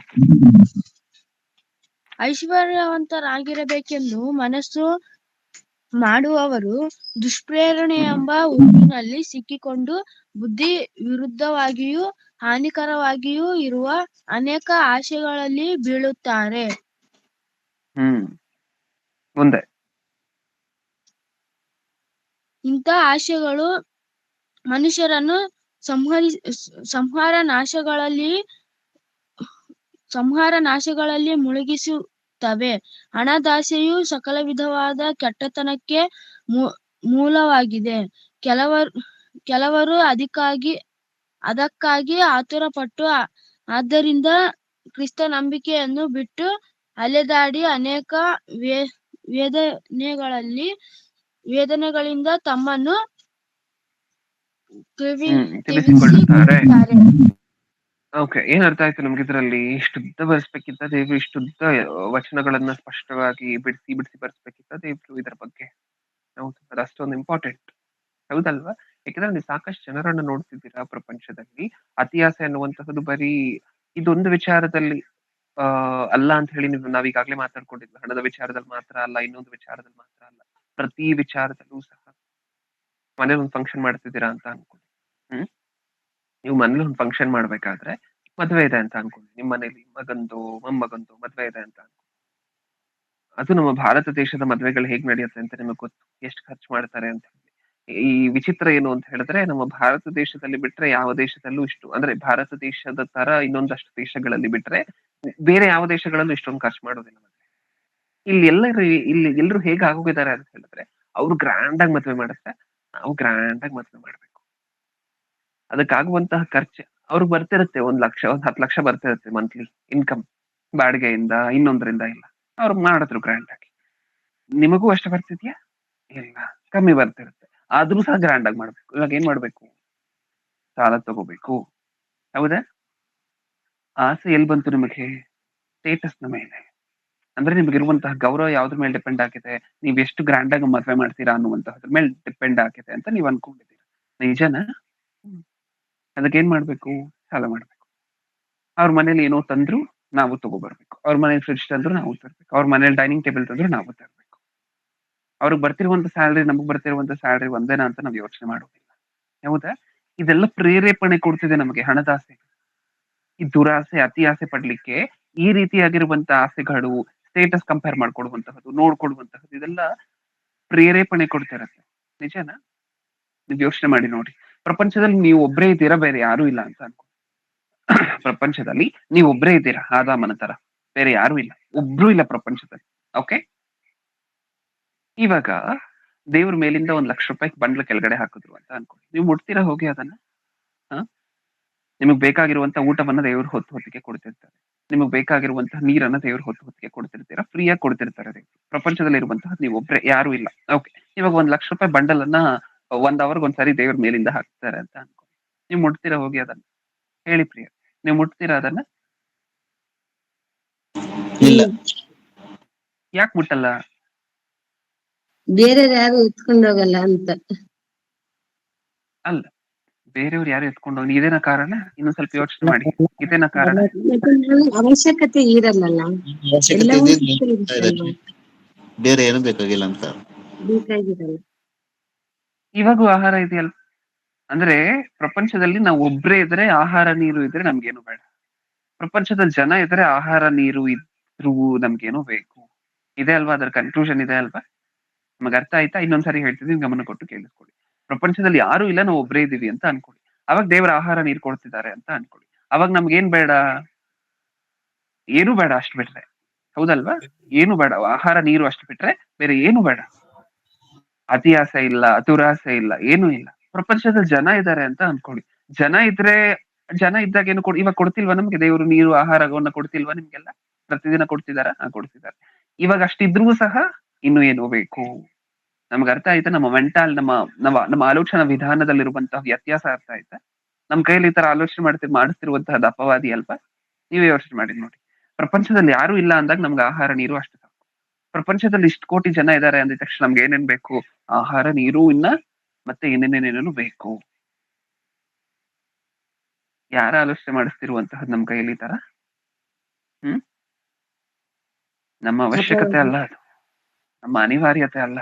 ಅಪವಾದಿ ತರ್ತಿರುವಂತ ಆಲೋಚನೆ, ಅಪವಾದಿ ಕೊಡ್ತಿರುವಂತ ಆಲೋಚನೆ, ನೀನ್ ಅವ್ರಿಗಿಂತ ಉನ್ನತವಾಗಿರ್ಬೇಕು, ಇವ್ರಿಗಿಂತ ಉನ್ನತವಾಗಿರ್ಬೇಕು, ನೀನ್ ಅವ್ರಿಗಿಂತ ದೊಡ್ಡವನಾಗಿರ್ಬೇಕು, ಇವ್ರಿಗಿಂತ ದೊಡ್ಡವನಾಗಿರ್ಬೇಕು, ಅಲ್ವಾ? ಕೆಟ್ಟದ್ದಲ್ವಾ ತುಂಬಾ? ಆ ಆಲೋಚನೆ ದೇವ್ರಿಗೆ ಇಷ್ಟ ಇಲ್ಲ ಅಲ್ವಾ? ಯಾಕಂದ್ರೆ ನಮ್ಗೆ ಅದು ಬೇಡವಾಗಿರುವಂತಹದ್ದು. ನಮ್ಗೇನಾದ್ರೂ ಬಾಧೆ ಇದೆಯಾ? ಪ್ರಪಂಚದಲ್ಲಿ ಯಾರು ಇಲ್ಲ, ನಾವು ಒಬ್ರೇ ಇದ್ದಾರೆ ಅಂತ, ಒಬ್ರೇ ಇದ್ದೀವಿ ಅಂತ ಹೇಳಿದಾಗ ಆಹಾರ ನಮಗ್ ಸಾಕಾಗಿತ್ತು, ನೀರ್ ನಮಗ್ ಸಾಕಾಗಿತ್ತು, ಆರಾಮಾಗಿ ತಿನ್ನೋದು, ಆರಾಮಾಗಿ ನೀರ್ ಕುಡಿಯೋದು, ಆರಾಮಾಗಿ ದೇವ್ರನ್ನ ಸ್ತುತಿಸ್ಕೊಂಡು ಎದ್ಬಿಡುವಂತಹದ್ದು, ಇಷ್ಟೇ ಜೀವನ, ಹೌದಾ? ಇವಾಗ್ಲೂ ಅದೇ ನಡೀತಿರುವಂತಹದ್ದು. ಇವಾಗ್ಲೂ ಪ್ರಪಂಚದಲ್ಲಿ ಅಷ್ಟು ಜನ ಇದ್ದಾರೆ ಅಂದ್ರೂ ದೇವ್ರು ಕೊಡ್ತಿದ್ದಾರೆ, ಆಹಾರವನ್ನ ಕೊಡ್ತಿದ್ದಾರೆ, ನೀರನ್ನ ಕೊಡ್ತಿದ್ದಾರೆ. ನಾವು ಕುಡ್ಕೊಂಡು ತಿನ್ಕೊಂಡು ಯಾವ್ದಾದ್ರು ನೆಮ್ಮದಿಯಾಗಿದ್ದೀವಾ? ಇಲ್ಲ. ಇನ್ನೂ ಏನೋ ಬೇಕು. ಅದನ್ನ ಬಾಚ್ಕೋಬೇಕು, ಇದನ್ನ ಬಾಚ್ಕೋಬೇಕು. ಎಲ್ಲಿಂದ ಬರ್ತಿದೆ ಈ ಕೆಟ್ಟ ಕೆಟ್ಟ ಆಲೋಚನೆಗಳೆಲ್ಲ? ಇದನ್ನೇ ಅಲ್ವಾ ದುರಾಸೆ ಅಂತ ಕರೆಯುವಂತಹದ್ದು, ಇದನ್ನೇ ಅಲ್ವಾ ಅತಿ ಆಸೆ ಅಂತ ಕರೆಯುವಂತಹದ್ದು. ಒಂದ್ಸಾರಿ ಯೋಚನೆ ಮಾಡಿ ನೋಡಿ. ಎಲ್ಲೋ ಕಾರಣ ಇಲ್ಲದೇನೆ ನಮ್ಮನ್ನ ನಾವು ಬಾಧೆ ಪಡಿಸ್ಕೊಳ್ತಿದೀವೇನೋ, ಕಾರಣ ಇಲ್ದೇನೆ ನಮ್ಮನ್ನ ನಾವು ಚುಚ್ಕೊಳ್ತಿದೀವೇನೋ, ತಿಳ್ಕೊಳ್ತಿದೀವೇನೋ. ಹೌದಾ? ನೀವು ಓದಂತಹ ವಚನ ಅದನ್ನ ಹೇಳ್ತಿರುವಂತದ್ದು. ಇನ್ನೊಂದ್ಸರಿ ಓದೋಣ 9ನೇ ವಚನದಿಂದ.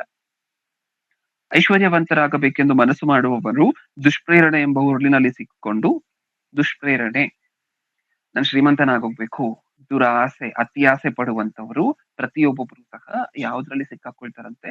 ದುಷ್ಪ್ರೇರಣೆ ಎಂಬ ಉರುಳಿನಲ್ಲಿ ಸಿಕ್ಕಿ ಹಾಕೊಂಡು, ದುಷ್ಪ್ರೇರಣೆ ಅಂದ್ರೆ ಅವ್ರ ಮನಸ್ಸು ಹೇಳುತ್ತಂತೆ, ನೀನ್ ಹಣವಂತನಾಗ್ಬೇಕಲ್ವಾ, ನೀನ್ ಶ್ರೀಮಂತನಾಗ್ಬೇಕಲ್ಲ, ಎಷ್ಟು ವರ್ಷ ತಿಂಗಳ ಸಂಬಳಕ್ಕೆ ದುಡಿತೀಯ, ಅದಕ್ಕೋಸ್ಕರ ಏನ್ ಮಾಡು, ಬ್ಯಾಂಕ್ ರಾಬರಿ ಮಾಡು, ಕಳ್ಳತನ ಮಾಡು, ಇನ್ನೊಬ್ಬರ ಮನೆ ಕಳ್ಳತನ ಮಾಡು, ಇನ್ನೊಬ್ಬರನ್ನ ಕೊಲೆ ಮಾಡ್ಬಿಡು. ಹೌದಾ? ಈ ತರ ದುಷ್ಪ್ರೇರಣೆಗಳಲ್ಲಿ ಸಿಕ್ಕಾಕೊಂಡು, ಮತ್ತೆ ಬುದ್ಧಿ ವಿರುದ್ಧವಾಗಿಯೂ ಹಾನಿಕರವಾಗಿಯೂ ಇರುವ ಎಲ್ಲ ಅನೇಕ ಆಶೆಗಳಲ್ಲಿ ಬೀಳುತ್ತಾರೆ. ಬುದ್ಧಿ ವಿರುದ್ಧವಾಗಿ ಹಾನಿಕರವಾಗಿರುವ ಎಲ್ಲ ಅನೇಕ ಆಸೆಗಳಲ್ಲಿ ಬೀಳ್ತಾರೆ. ಕೊಲೆ ಮಾಡುವಂತಹದ್ದು ಬುದ್ಧಿಗೆ ವಿರುದ್ಧವಾಗಿರುವಂತಹದ್ದು ನಿಜಾನ? ಹಾನಿಕರವಾಗಿರುವಂತಹದ್ದು ನಿಜಾನ?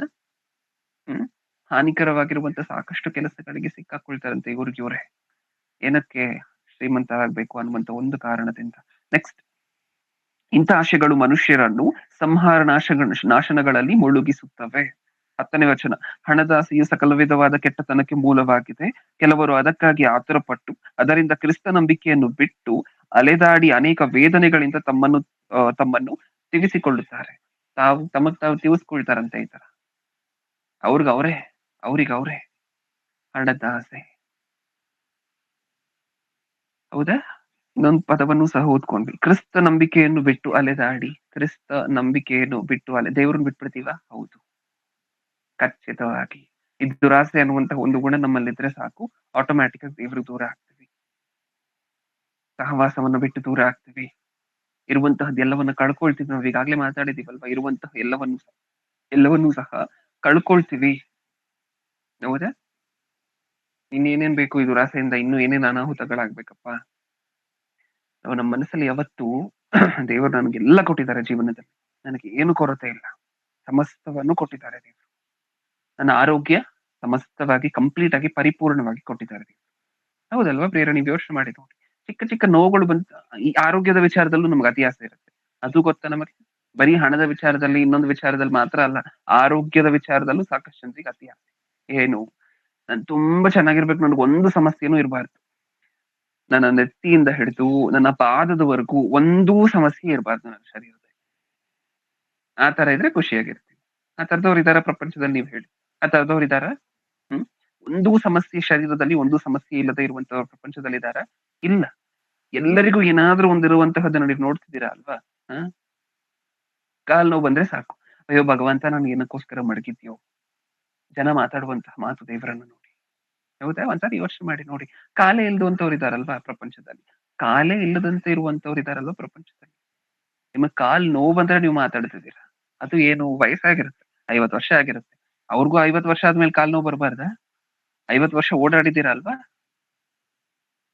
ನಿಮಗ್ ಬರ್ತಾ ಬರ್ತಾ ವಯಸ್ಸಾಗ್ತದೆ ಅಲ್ವಾ? 50 ವರ್ಷ ಆದ ನಂತರವೂ ಕಾಲ್ ನೋವು ಬರಬಾರ್ದ? ಕಾಲ್ ನೋವು ಆವಾಗ ಬಂದ್ರೂ ಸಹ ಸಹಿಸ್ಕೊಳ್ಲಿಕ್ಕೆ ಆಗೋದಿಲ್ಲ? ಎಂತವ್ರು ಬೇಕು ದೇವರಿಗೆ?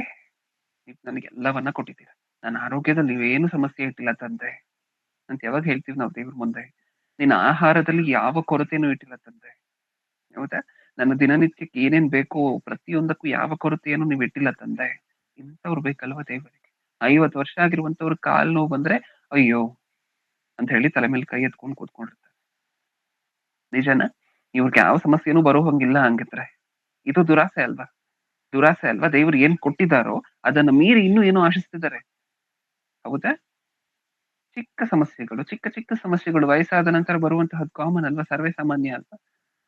ಅದು ಬರುತ್ತೆ ಅಂತ ಹೇಳಿ ನೀವು ಎಕ್ಸ್ಪೆಕ್ಟ್ ಮಾಡಿ, ದೇವ್ರು ಈಗಾಗ್ಲೇ ಏನ್ ಆರೋಗ್ಯ ಕೊಟ್ಟಿದ್ದಾರೋ ಅದರ ನಿಮಿತ್ತ ದೇವ್ರ ಕೃತಜ್ಞತೆ ಹೇಳ್ಬೇಕಲ್ವಾ? ನಮಗ್ ಹಂಗಲ್ಲ. ನಾನು ಹೇಳಿದ್ನಲ್ವಾ, ನತ್ತಿಯಿಂದ ಹಿಡಿದು ಪಾದದವರೆಗೂ ಯಾವ ಚಿಕ್ಕ ಸಮಸ್ಯೆನೂ ಇರಬಾರ್ದು ನಮಗೆ. ಅಂತ ಶರೀರ ಬೇಕು ನಮ್ಗೆ. ದುರಾಸೆ, ಅದಕ್ಕಿರುವಂತ ಅರ್ಥ ಏನು? ದುರಾಸೆ. ಸರ್ವೇ ಸಾಮಾನ್ಯ, ವಯಸ್ಸಾಗ್ತಾ ಇದ್ದಂಗೆ ಒಂದೊಂದಾದ ನಂತರ ಇನ್ನೊಂದು ಸಮಸ್ಯೆಗಳು ಬರ್ತಾ ಹೋಗುತ್ತೆ ಶರೀರಕ್ಕೆ. ಅದನ್ನೆಲ್ಲ ನೀವು ಅಕ್ಸೆಪ್ಟ್ ಮಾಡಿ, ದೇವ್ರು ಯಾವುದಕ್ಕೆ ಸಮಸ್ಯೆ ಕೊಟ್ಟಿಲ್ವೋ ಅದಕ್ಕೋಸ್ಕರ ಕೃತಜ್ಞತೆ ಹೇಳ್ತಾ ಮುಂದೆ ಹೋಗುವಂತಹದ್ದಲ್ವಾ ಜೀವನ. ಆತರ ಯಾವಾಗ ಆಗ್ತೀವಿ ಪ್ರಿಯರೇ ನಾವೆಲ್ಲರೂ ಸಹ? ಯಾವಾಗ ಆಗ್ತೀವ? ಅತಿ ಬೇಗನೆ ಆದ್ರೆ ತುಂಬಾ ಸಂತೋಷ. ಯಾರಿಗೆ? ದೇವರಿಗೆ. ಹೌದಾ? ನನ್ನ ಮಕ್ಕಳು ನಾನ್ ಹೆಂಗ್ ಅನ್ಕೊಂಡಿದ್ದೀನೋ ಹಂಗಿದ್ದಾರೆ. ನಾನು ಕೊಟ್ಟಿರುವಂತಹದ್ದಕ್ಕೆ ಕೃತಜ್ಞತೆ ಹೇಳ್ತಿದ್ದಾರೆ. ನಾನು ಕೊಟ್ಟಿರುವುದನ್ನ ಅದರ ನಿಮಿತ್ತ ಅವರು ತೃಪ್ತರಾಗಿದ್ದಾರೆ. ಅವ್ರು ಇನ್ನೂ ಏನಕ್ಕೂ ಹೆಚ್ಚಾಗಿ ಆಸೆ ಪಡ್ತಿಲ್ಲ. ಅವ್ರ ಆರೋಗ್ಯ ನಾನು ಕೊಟ್ಟಿರುವಂತ ಆರೋಗ್ಯಕ್ಕೆ ಕೃತಜ್ಞತೆ ಹೇಳ್ತಿದ್ದಾರೆ. ನಾನು ಅವ್ರಿಗೊಂದ್ 2-3 ನೋವು ಕೊಟ್ಟಿದ್ರು ಸಹ, ಆ ನೋವು ಕೊಟ್ಟಿರುವಂತಹ ಮಧ್ಯದಲ್ಲೇ ಕೃತಜ್ಞತೆ ಹೇಳ್ತಿದ್ದಾರೆ. ಹೌದಾ? ಹ್ಮ್. ನಾನು ಅವ್ರು ಕೊಟ್ಟಿರುವಂತಹ ಆರ್ಥಿಕ ಪರಿಸ್ಥಿತಿಯಲ್ಲಿ ಕೃತಜ್ಞತೆ ಹೇಳ್ತಿದ್ದಾರೆ. ನಾನು ಅವ್ರಿಗೆ 10,000 ಸ್ಯಾಲರಿ ಕೊಟ್ಟಿದ್ದೀನ, ಅದರಲ್ಲಿ ಅವ್ರು ಕೃತಜ್ಞತೆ ಹೇಳ್ತಿದ್ದಾರೆ ನನಗೆ. ಅಷ್ಟು ಸಾಕು ಅಂತ ಅನ್ಕೊಳ್ತಿದ್ದಾರೆ. ಅಷ್ಟರಲ್ಲಿ ತೃಪ್ತರಾಗಿದ್ದಾರೆ ಅವ್ರು. ಹೌದಾ? ಹ. ನಾನ್ ಕೊಟ್ಟಿರುವಂತಹ ಸಂಬಂಧಗಳಲ್ಲಿ, ನಾನ್ ಕೊಟ್ಟಿರುವಂತಹ ನಾನ್ ಏನ್ ಅವ್ರ ಜೀವನದಲ್ಲಿ ಇಟ್ಟಿದ್ದೀನೋ ಅಷ್ಟರಲ್ಲಿ ತೃಪ್ತರಾಗಿದ್ದಾರೆ. ಇನ್ನೂ ಏನೋ ಬೇಕು, ಇನ್ನೂ ಇದನ್ನ ಬಾಚ್ಕೋಬೇಕು, ಅದನ್ನ ಬಾಚ್ಕೋಬೇಕು, ಇನ್ನೂ ಮೇಲ್ ಹೋಗ್ಬೇಕು, ಇನ್ನೂ ಅಧಿಕಾರಿ ಆಗೋಗ್ಬೇಕು, ಅಧಿಕಾರ ಇನ್ನೂ ಜಾಸ್ತಿ ಆಗ್ಬೇಕು ನಂದು. ಆ ತರ ಆಸೆಗಳಲ್ಲಿಲ್ಲ ಅವ್ರು. ಈ ತರದವ್ರನ್ನಲ್ವಾ ದೇವ್ರು ಮೆಚ್ಕೊಳ್ಳುವಂತದ್ದು. ಆ ಗುಣ ನಮ್ಮಲ್ಲಿ ಬರುತ್ತಾ? ಅದು ಬಂದಿಲ್ಲ ಅಂತ ಹೇಳಿದ್ರೆ ಸಾಕಷ್ಟು ಕಷ್ಟಗಳಿಗೆ ನಮ್ಮನ್ನ ನಾವು ಸಿಕ್ಕಾಕೊಳ್ತೀವಿ, ಸಿಲುಕ್ತೀವಿ, ಮತ್ತೆ ಹೊರಗಡೆ ಬರ್ಲಿಕ್ಕೆ ಆಗೋದೇ ಇಲ್ಲ ಒಂದ್ಸರಿ ಆ ಕಷ್ಟಗಳಲ್ಲಿ. ಬೇಕಾ ನಮ್ಗದು? ಬೇಡ ಅಲ್ವಾ? ಇವತ್ತಿಂದ ನೀವು ನಿಮ್ಮ ಮನಸ್ಸನ್ನ ಕಂಟ್ರೋಲ್ ಮಾಡ್ಲಿಕ್ಕೆ ಶುರು ಮಾಡಿ. ಹೌದಾ? ಕ್ರೈಸ್ತರೆಲ್ಲರಿಗೂ ಇರ್ಬೇಕಾಗಿರುವಂತ ಗುಣ. ನಿಮ್ ಮನಸ್ಸು ನಿಮ್ ಹತ್ರ ಏನೋ ಹೇಳುತ್ತೆ, ನೀವು ನಿಮ್ ಮನಸ್ಸ ಹತ್ರ ಇನ್ನೊಂದನ್ನ ಹೇಳಿ, ವಾಕ್ಯವನ್ನ ತೋರಿಸಿ. ಹೌದಾ? ನಿಮ್ ಮನಸ್ಸು ಹೇಳುತ್ತೆ ಅದು ನಿಂದೆ ಬಾಚ್ಕೋ, ಇದು ನಿಂದೆ ಬಾಚ್ಕೋ ಅಂತ ಹೇಳಿ. ನೀವು ನಿಮ್ ಮನಸ್ಸಿಗೆ ಏನ್ ಹೇಳ್ಕೊಡ್ಬೇಕು? ಅಲ್ಲ, ನನಗ್ ದೇವ್ರು ಏನ್ ಕೊಟ್ಟಿದಾರೋ ಅದ್ರಲ್ಲಿ ನಾನು ತೃಪ್ತನಾಗಿದ್ದೀನಿ. ಸಾಕು ನನಗ್ ದೇವ್ರು ಕೊಟ್ಟಿರುವಂತಹದ್ದು. 3 ಹೊತ್ತು ಊಟ ಮಾಡ್ತಿದ್ದೀನಲ್ವಾ? ಇನ್ನೇನ್ ಬೇಕು ನನಗೆ? ಮಂತ್ಲಿ ಸ್ಯಾಲರಿ ಬರ್ತಿದ್ಯಲ್ವಾ? ಅಥವಾ ಮಂತ್ಲಿ ನಿಮ್ಗೆ ಬರ್ಬೇಕಾಗಿರುವಂತಹದ್ದು ಏನೋ ಬರುತ್ತಲ್ವಾ? ನಿಮ್ ಮಕ್ಕಳಿಗೆ ಊಟ ಹಾಕ್ಬೋದಾ ಅದ್ರಲ್ಲಿ? ಹಾ, ಹಾಕ್ಬೋದು. ನಿಮ್ ಕುಟುಂಬವನ್ನು ಪೋಷಿಸಬಹುದಾ ಅದ್ರಲ್ಲಿ? ಪೋಷಿಸ್ಬೋದು. ನೀವಿರುವಂತಹದಕ್ಕೆ ಮನೆಗೆ ಬಾಡಿಗೆನೋ ಇನ್ನೊಂದೋ ಕಟ್ಕೊಳ್ಬೋದಾ ಅದ್ರಲ್ಲಿ? ಹಾ, ಕಟ್ಕೊಬಹುದು. ಇಷ್ಟನ್ನು ಹೊರತುಪಡಿಸಿ ಇನ್ನೇನ್ ಬೇಕು? ಇಷ್ಟನ್ನ ಹೊರತುಪಡಿಸಿ ಇನ್ನೇನ್ ಬೇಕು? ಆ ತರ ಒಂದ್ಸರಿ ಆಲೋಚನೆ ಮಾಡಿ ನೋಡಿ. ನಿಮಗೆ ನಿಮ್ಮ ಜೀವನದಲ್ಲಿ ಏನು ಕೊರತೆ ಇಲ್ಲ ಅಂತ ಅನ್ಸುತ್ತೆ. ಅವಾಗ ಹೋಗಿ ದೇವ್ರ ಹತ್ರ ಹೇಳ್ತೀರ, ತಂದೆ ನೀನ್ ನನ್ನ ಜೀವನದಲ್ಲಿ ಒಂದೇ ಒಂದು ಚಿಕ್ಕ ಕೊರತೆನೂ ಇಟ್ಟಿಲ್ಲ ಗೊತ್ತಾ? ಒಂದೇ ಒಂದು ಚಿಕ್ಕ ಕೊರತೆನೂ ಇಟ್ಟಿಲ್ಲ ತಂದೆ ನೀನ್ ನನ್ನ ಜೀವನ. ನನಗ್ ಬೇಕಾಗಿರುವಂತಹ ಎಲ್ಲವನ್ನೂ ಸಹ ನೀನ್ ಕೊಟ್ಟಿದ್ಯಾ. ಈ ಮನಸ್ಥಿತಿ ಯಾವಾಗ್ವರೆಗೂ ಇರೋದಿಲ್ವೋ ನಮಗೆ, ಅವಾಗ್ವರೆಗೂ ದೇವ್ರ ಹತ್ರ ಏನ್ ಹೇಳ್ತೀವಿ? ತಂದೆ ನಿನ್ ಜೀವನದಲ್ಲಿ ನನಗ್ ಒಂದೇ ಒಂದು ಚಿಕ್ಕ ವಿಚಾರ ಏನಾದ್ರು ಕೊಟ್ಟಿರುವಂತಹದನ್ನ ತೋರಿಸ್ಕೊಡು. ಹೌದಾ? ವ್ಯತ್ಯಾಸ ಇದೆ ಎರಡಕ್ಕೂ. ದೇವ್ರ ಮುಂದೆ ಹೋಗಿ, ತಂದೆ ನಿನ್ ಜೀವನದಲ್ಲಿ ಒಂದಾದ್ರೂ ಕೊಟ್ಟಿದ್ಯಾ ನನಗೆ ಅನ್ನುವುದಕ್ಕೂ, ತಂದೆ ನನ್ನ ಜೀವನದಲ್ಲಿ ನೀನ್ ಏನು ಒಂದು ಚಿಕ್ಕ ಕೊರತೆಯನ್ನು ಇಟ್ಟಿಲ್ಲ ಅನ್ನುವುದಕ್ಕೂ ವ್ಯತ್ಯಾಸ ಇದೆಯಾ? ನಾವು ದುರಾಸೆ ಪಟ್ರೆ ಫಸ್ಟ್ ಕ್ಯಾಟಗರಿಯಲ್ಲಿ ಇರ್ತೀವಿ, ದುರಾಸೆ ಪಟ್ಟಿಲ್ಲ ಅಂದ್ರೆ ಸೆಕೆಂಡ್ ಕ್ಯಾಟಗರಿಯಲ್ಲಿ ಇರ್ತೀವಿ. ದೇವ್ರು ಕೊಟ್ಟಿರುವುದಕ್ಕೆ ಸಾಕು ಅಂತ ಹೇಳಿ ಯಾವಾಗ್ಲೂ ಸಂತೋಷವಾಗಿರ್ತಾ, ಯಾವಾಗ್ಲೂ ಆನಂದದಿಂದ ಕೊಟ್ಟಿರುವುದಕ್ಕೆಲ್ಲ ಕೃತಜ್ಞತೆ ಹೇಳ್ತಾ, ದೇವ್ರ ಥ್ಯಾಂಕ್ಸ್ ಹೇಳ್ತಾ ಮುಂದೆ ಹೋಗುವಂತಹದ್ದು ಜೀವನ. ನಿಮಗ್ ದುರಾಸೆ ಪಡ್ಬೇಕು ಅಂತ ಅನ್ಸಿದ್ರೆ ಅದ್ ದೇವರಲ್ಲಿ ಪಡಿ ದುರಾಸೆ. ಯಾವ ತರ ದುರಾಸೆ ದೇವರಲ್ಲಿ? ಮತ್ತಾಯನು ಬರೆದ ಸುವಾರ್ತೆಯನ್ನು ಇವತ್ತೇ ಓದ್ಬೇಕು, ಮಾರ್ಕನು ಬರೆದ ಸುವಾರ್ತೆಯನ್ನು ಇವತ್ತೇ ಓದ್ಬೇಕು, ಲೂಕನು ಬರೆದ ಸುವಾರ್ತೆಯನ್ನು ಇವತ್ತೇ ಓದ್ಬೇಕು. ಹೌದಾ? ಈ ತರ ದುರಾಸೆ ಪಟ್ಟಿದ್ದೀರಾ ಯಾವತ್ತಾದ್ರೂ? ಹ? ಈ ಪ್ರಸಂಗನೂ ಕೇಳ್ಬೇಕು, ಆ ಪ್ರಸಂಗನೂ ಕೇಳ್ಬೇಕು, ಇನ್ನೊಂದ್ ಪ್ರಸಂಗನೂ ಕೇಳ್ಬೇಕು, ನಾನ್ ತಿಳ್ಕೋಬೇಕು, ಇಷ್ಟು ತಿಳ್ಕೋಬೇಕು, ಅಷ್ಟು ತಿಳ್ಕೋಬೇಕು ಅಂತ ಯಾವತ್ತಾದ್ರೂ ದುರಾಸೆ ಪಟ್ಟಿದ್ದೀರಾ? ಆ ತರ ದುರಾಸೆ ಪಡುವಂತಹದ್ದು ಒಳ್ಳೆಯದು. ದೇವರಲ್ಲಿ ದುರಾಸೆ ಪಡುವಂತಹದ್ದು, ದೇವರ ವಿಚಾರಗಳಿಗೋಸ್ಕರ ದುರಾಸೆ ಪಡುವಂತಹದ್ದು ಒಳ್ಳೆಯದು. ನಾನು ಇವಾಗ್ಲೂ ಪ್ರಾರ್ಥನೆ ಮಾಡ್ಬೇಕು, ಅವಾಗ್ಲೂ ಪ್ರಾರ್ಥನೆ ಮಾಡ್ಬೇಕು, ಅವಾಗ್ಲೂ ಪ್ರಾರ್ಥನೆ ಮಾಡ್ಬೇಕು. ದುರಾಸೆ ಪಡಿ ದೇವರಲ್ಲಿ, ತುಂಬಾ ಒಳ್ಳೆಯದು. ಆದ್ರೆ ಈ ತರ ವಿಚಾರಗಳಲ್ಲಿ, ಲೋಕಕ್ಕೆ ಸಂಬಂಧಪಟ್ಟ ವಿಚಾರಗಳಲ್ಲಿ ದುರಾಸೆ ಪಟ್ರೆ ಆಗಬಾರದಾಗತ್ತೆ, ಬರಬಾರದಾಗಿರುವಂತಹ ಪರಿಸ್ಥಿತಿಗೆ ಬಂದು ನಿಲ್ತೇವೆ. ಹೌದಾ? ಬೇಕಾ? ಬೇಡ ಅಲ್ವಾ?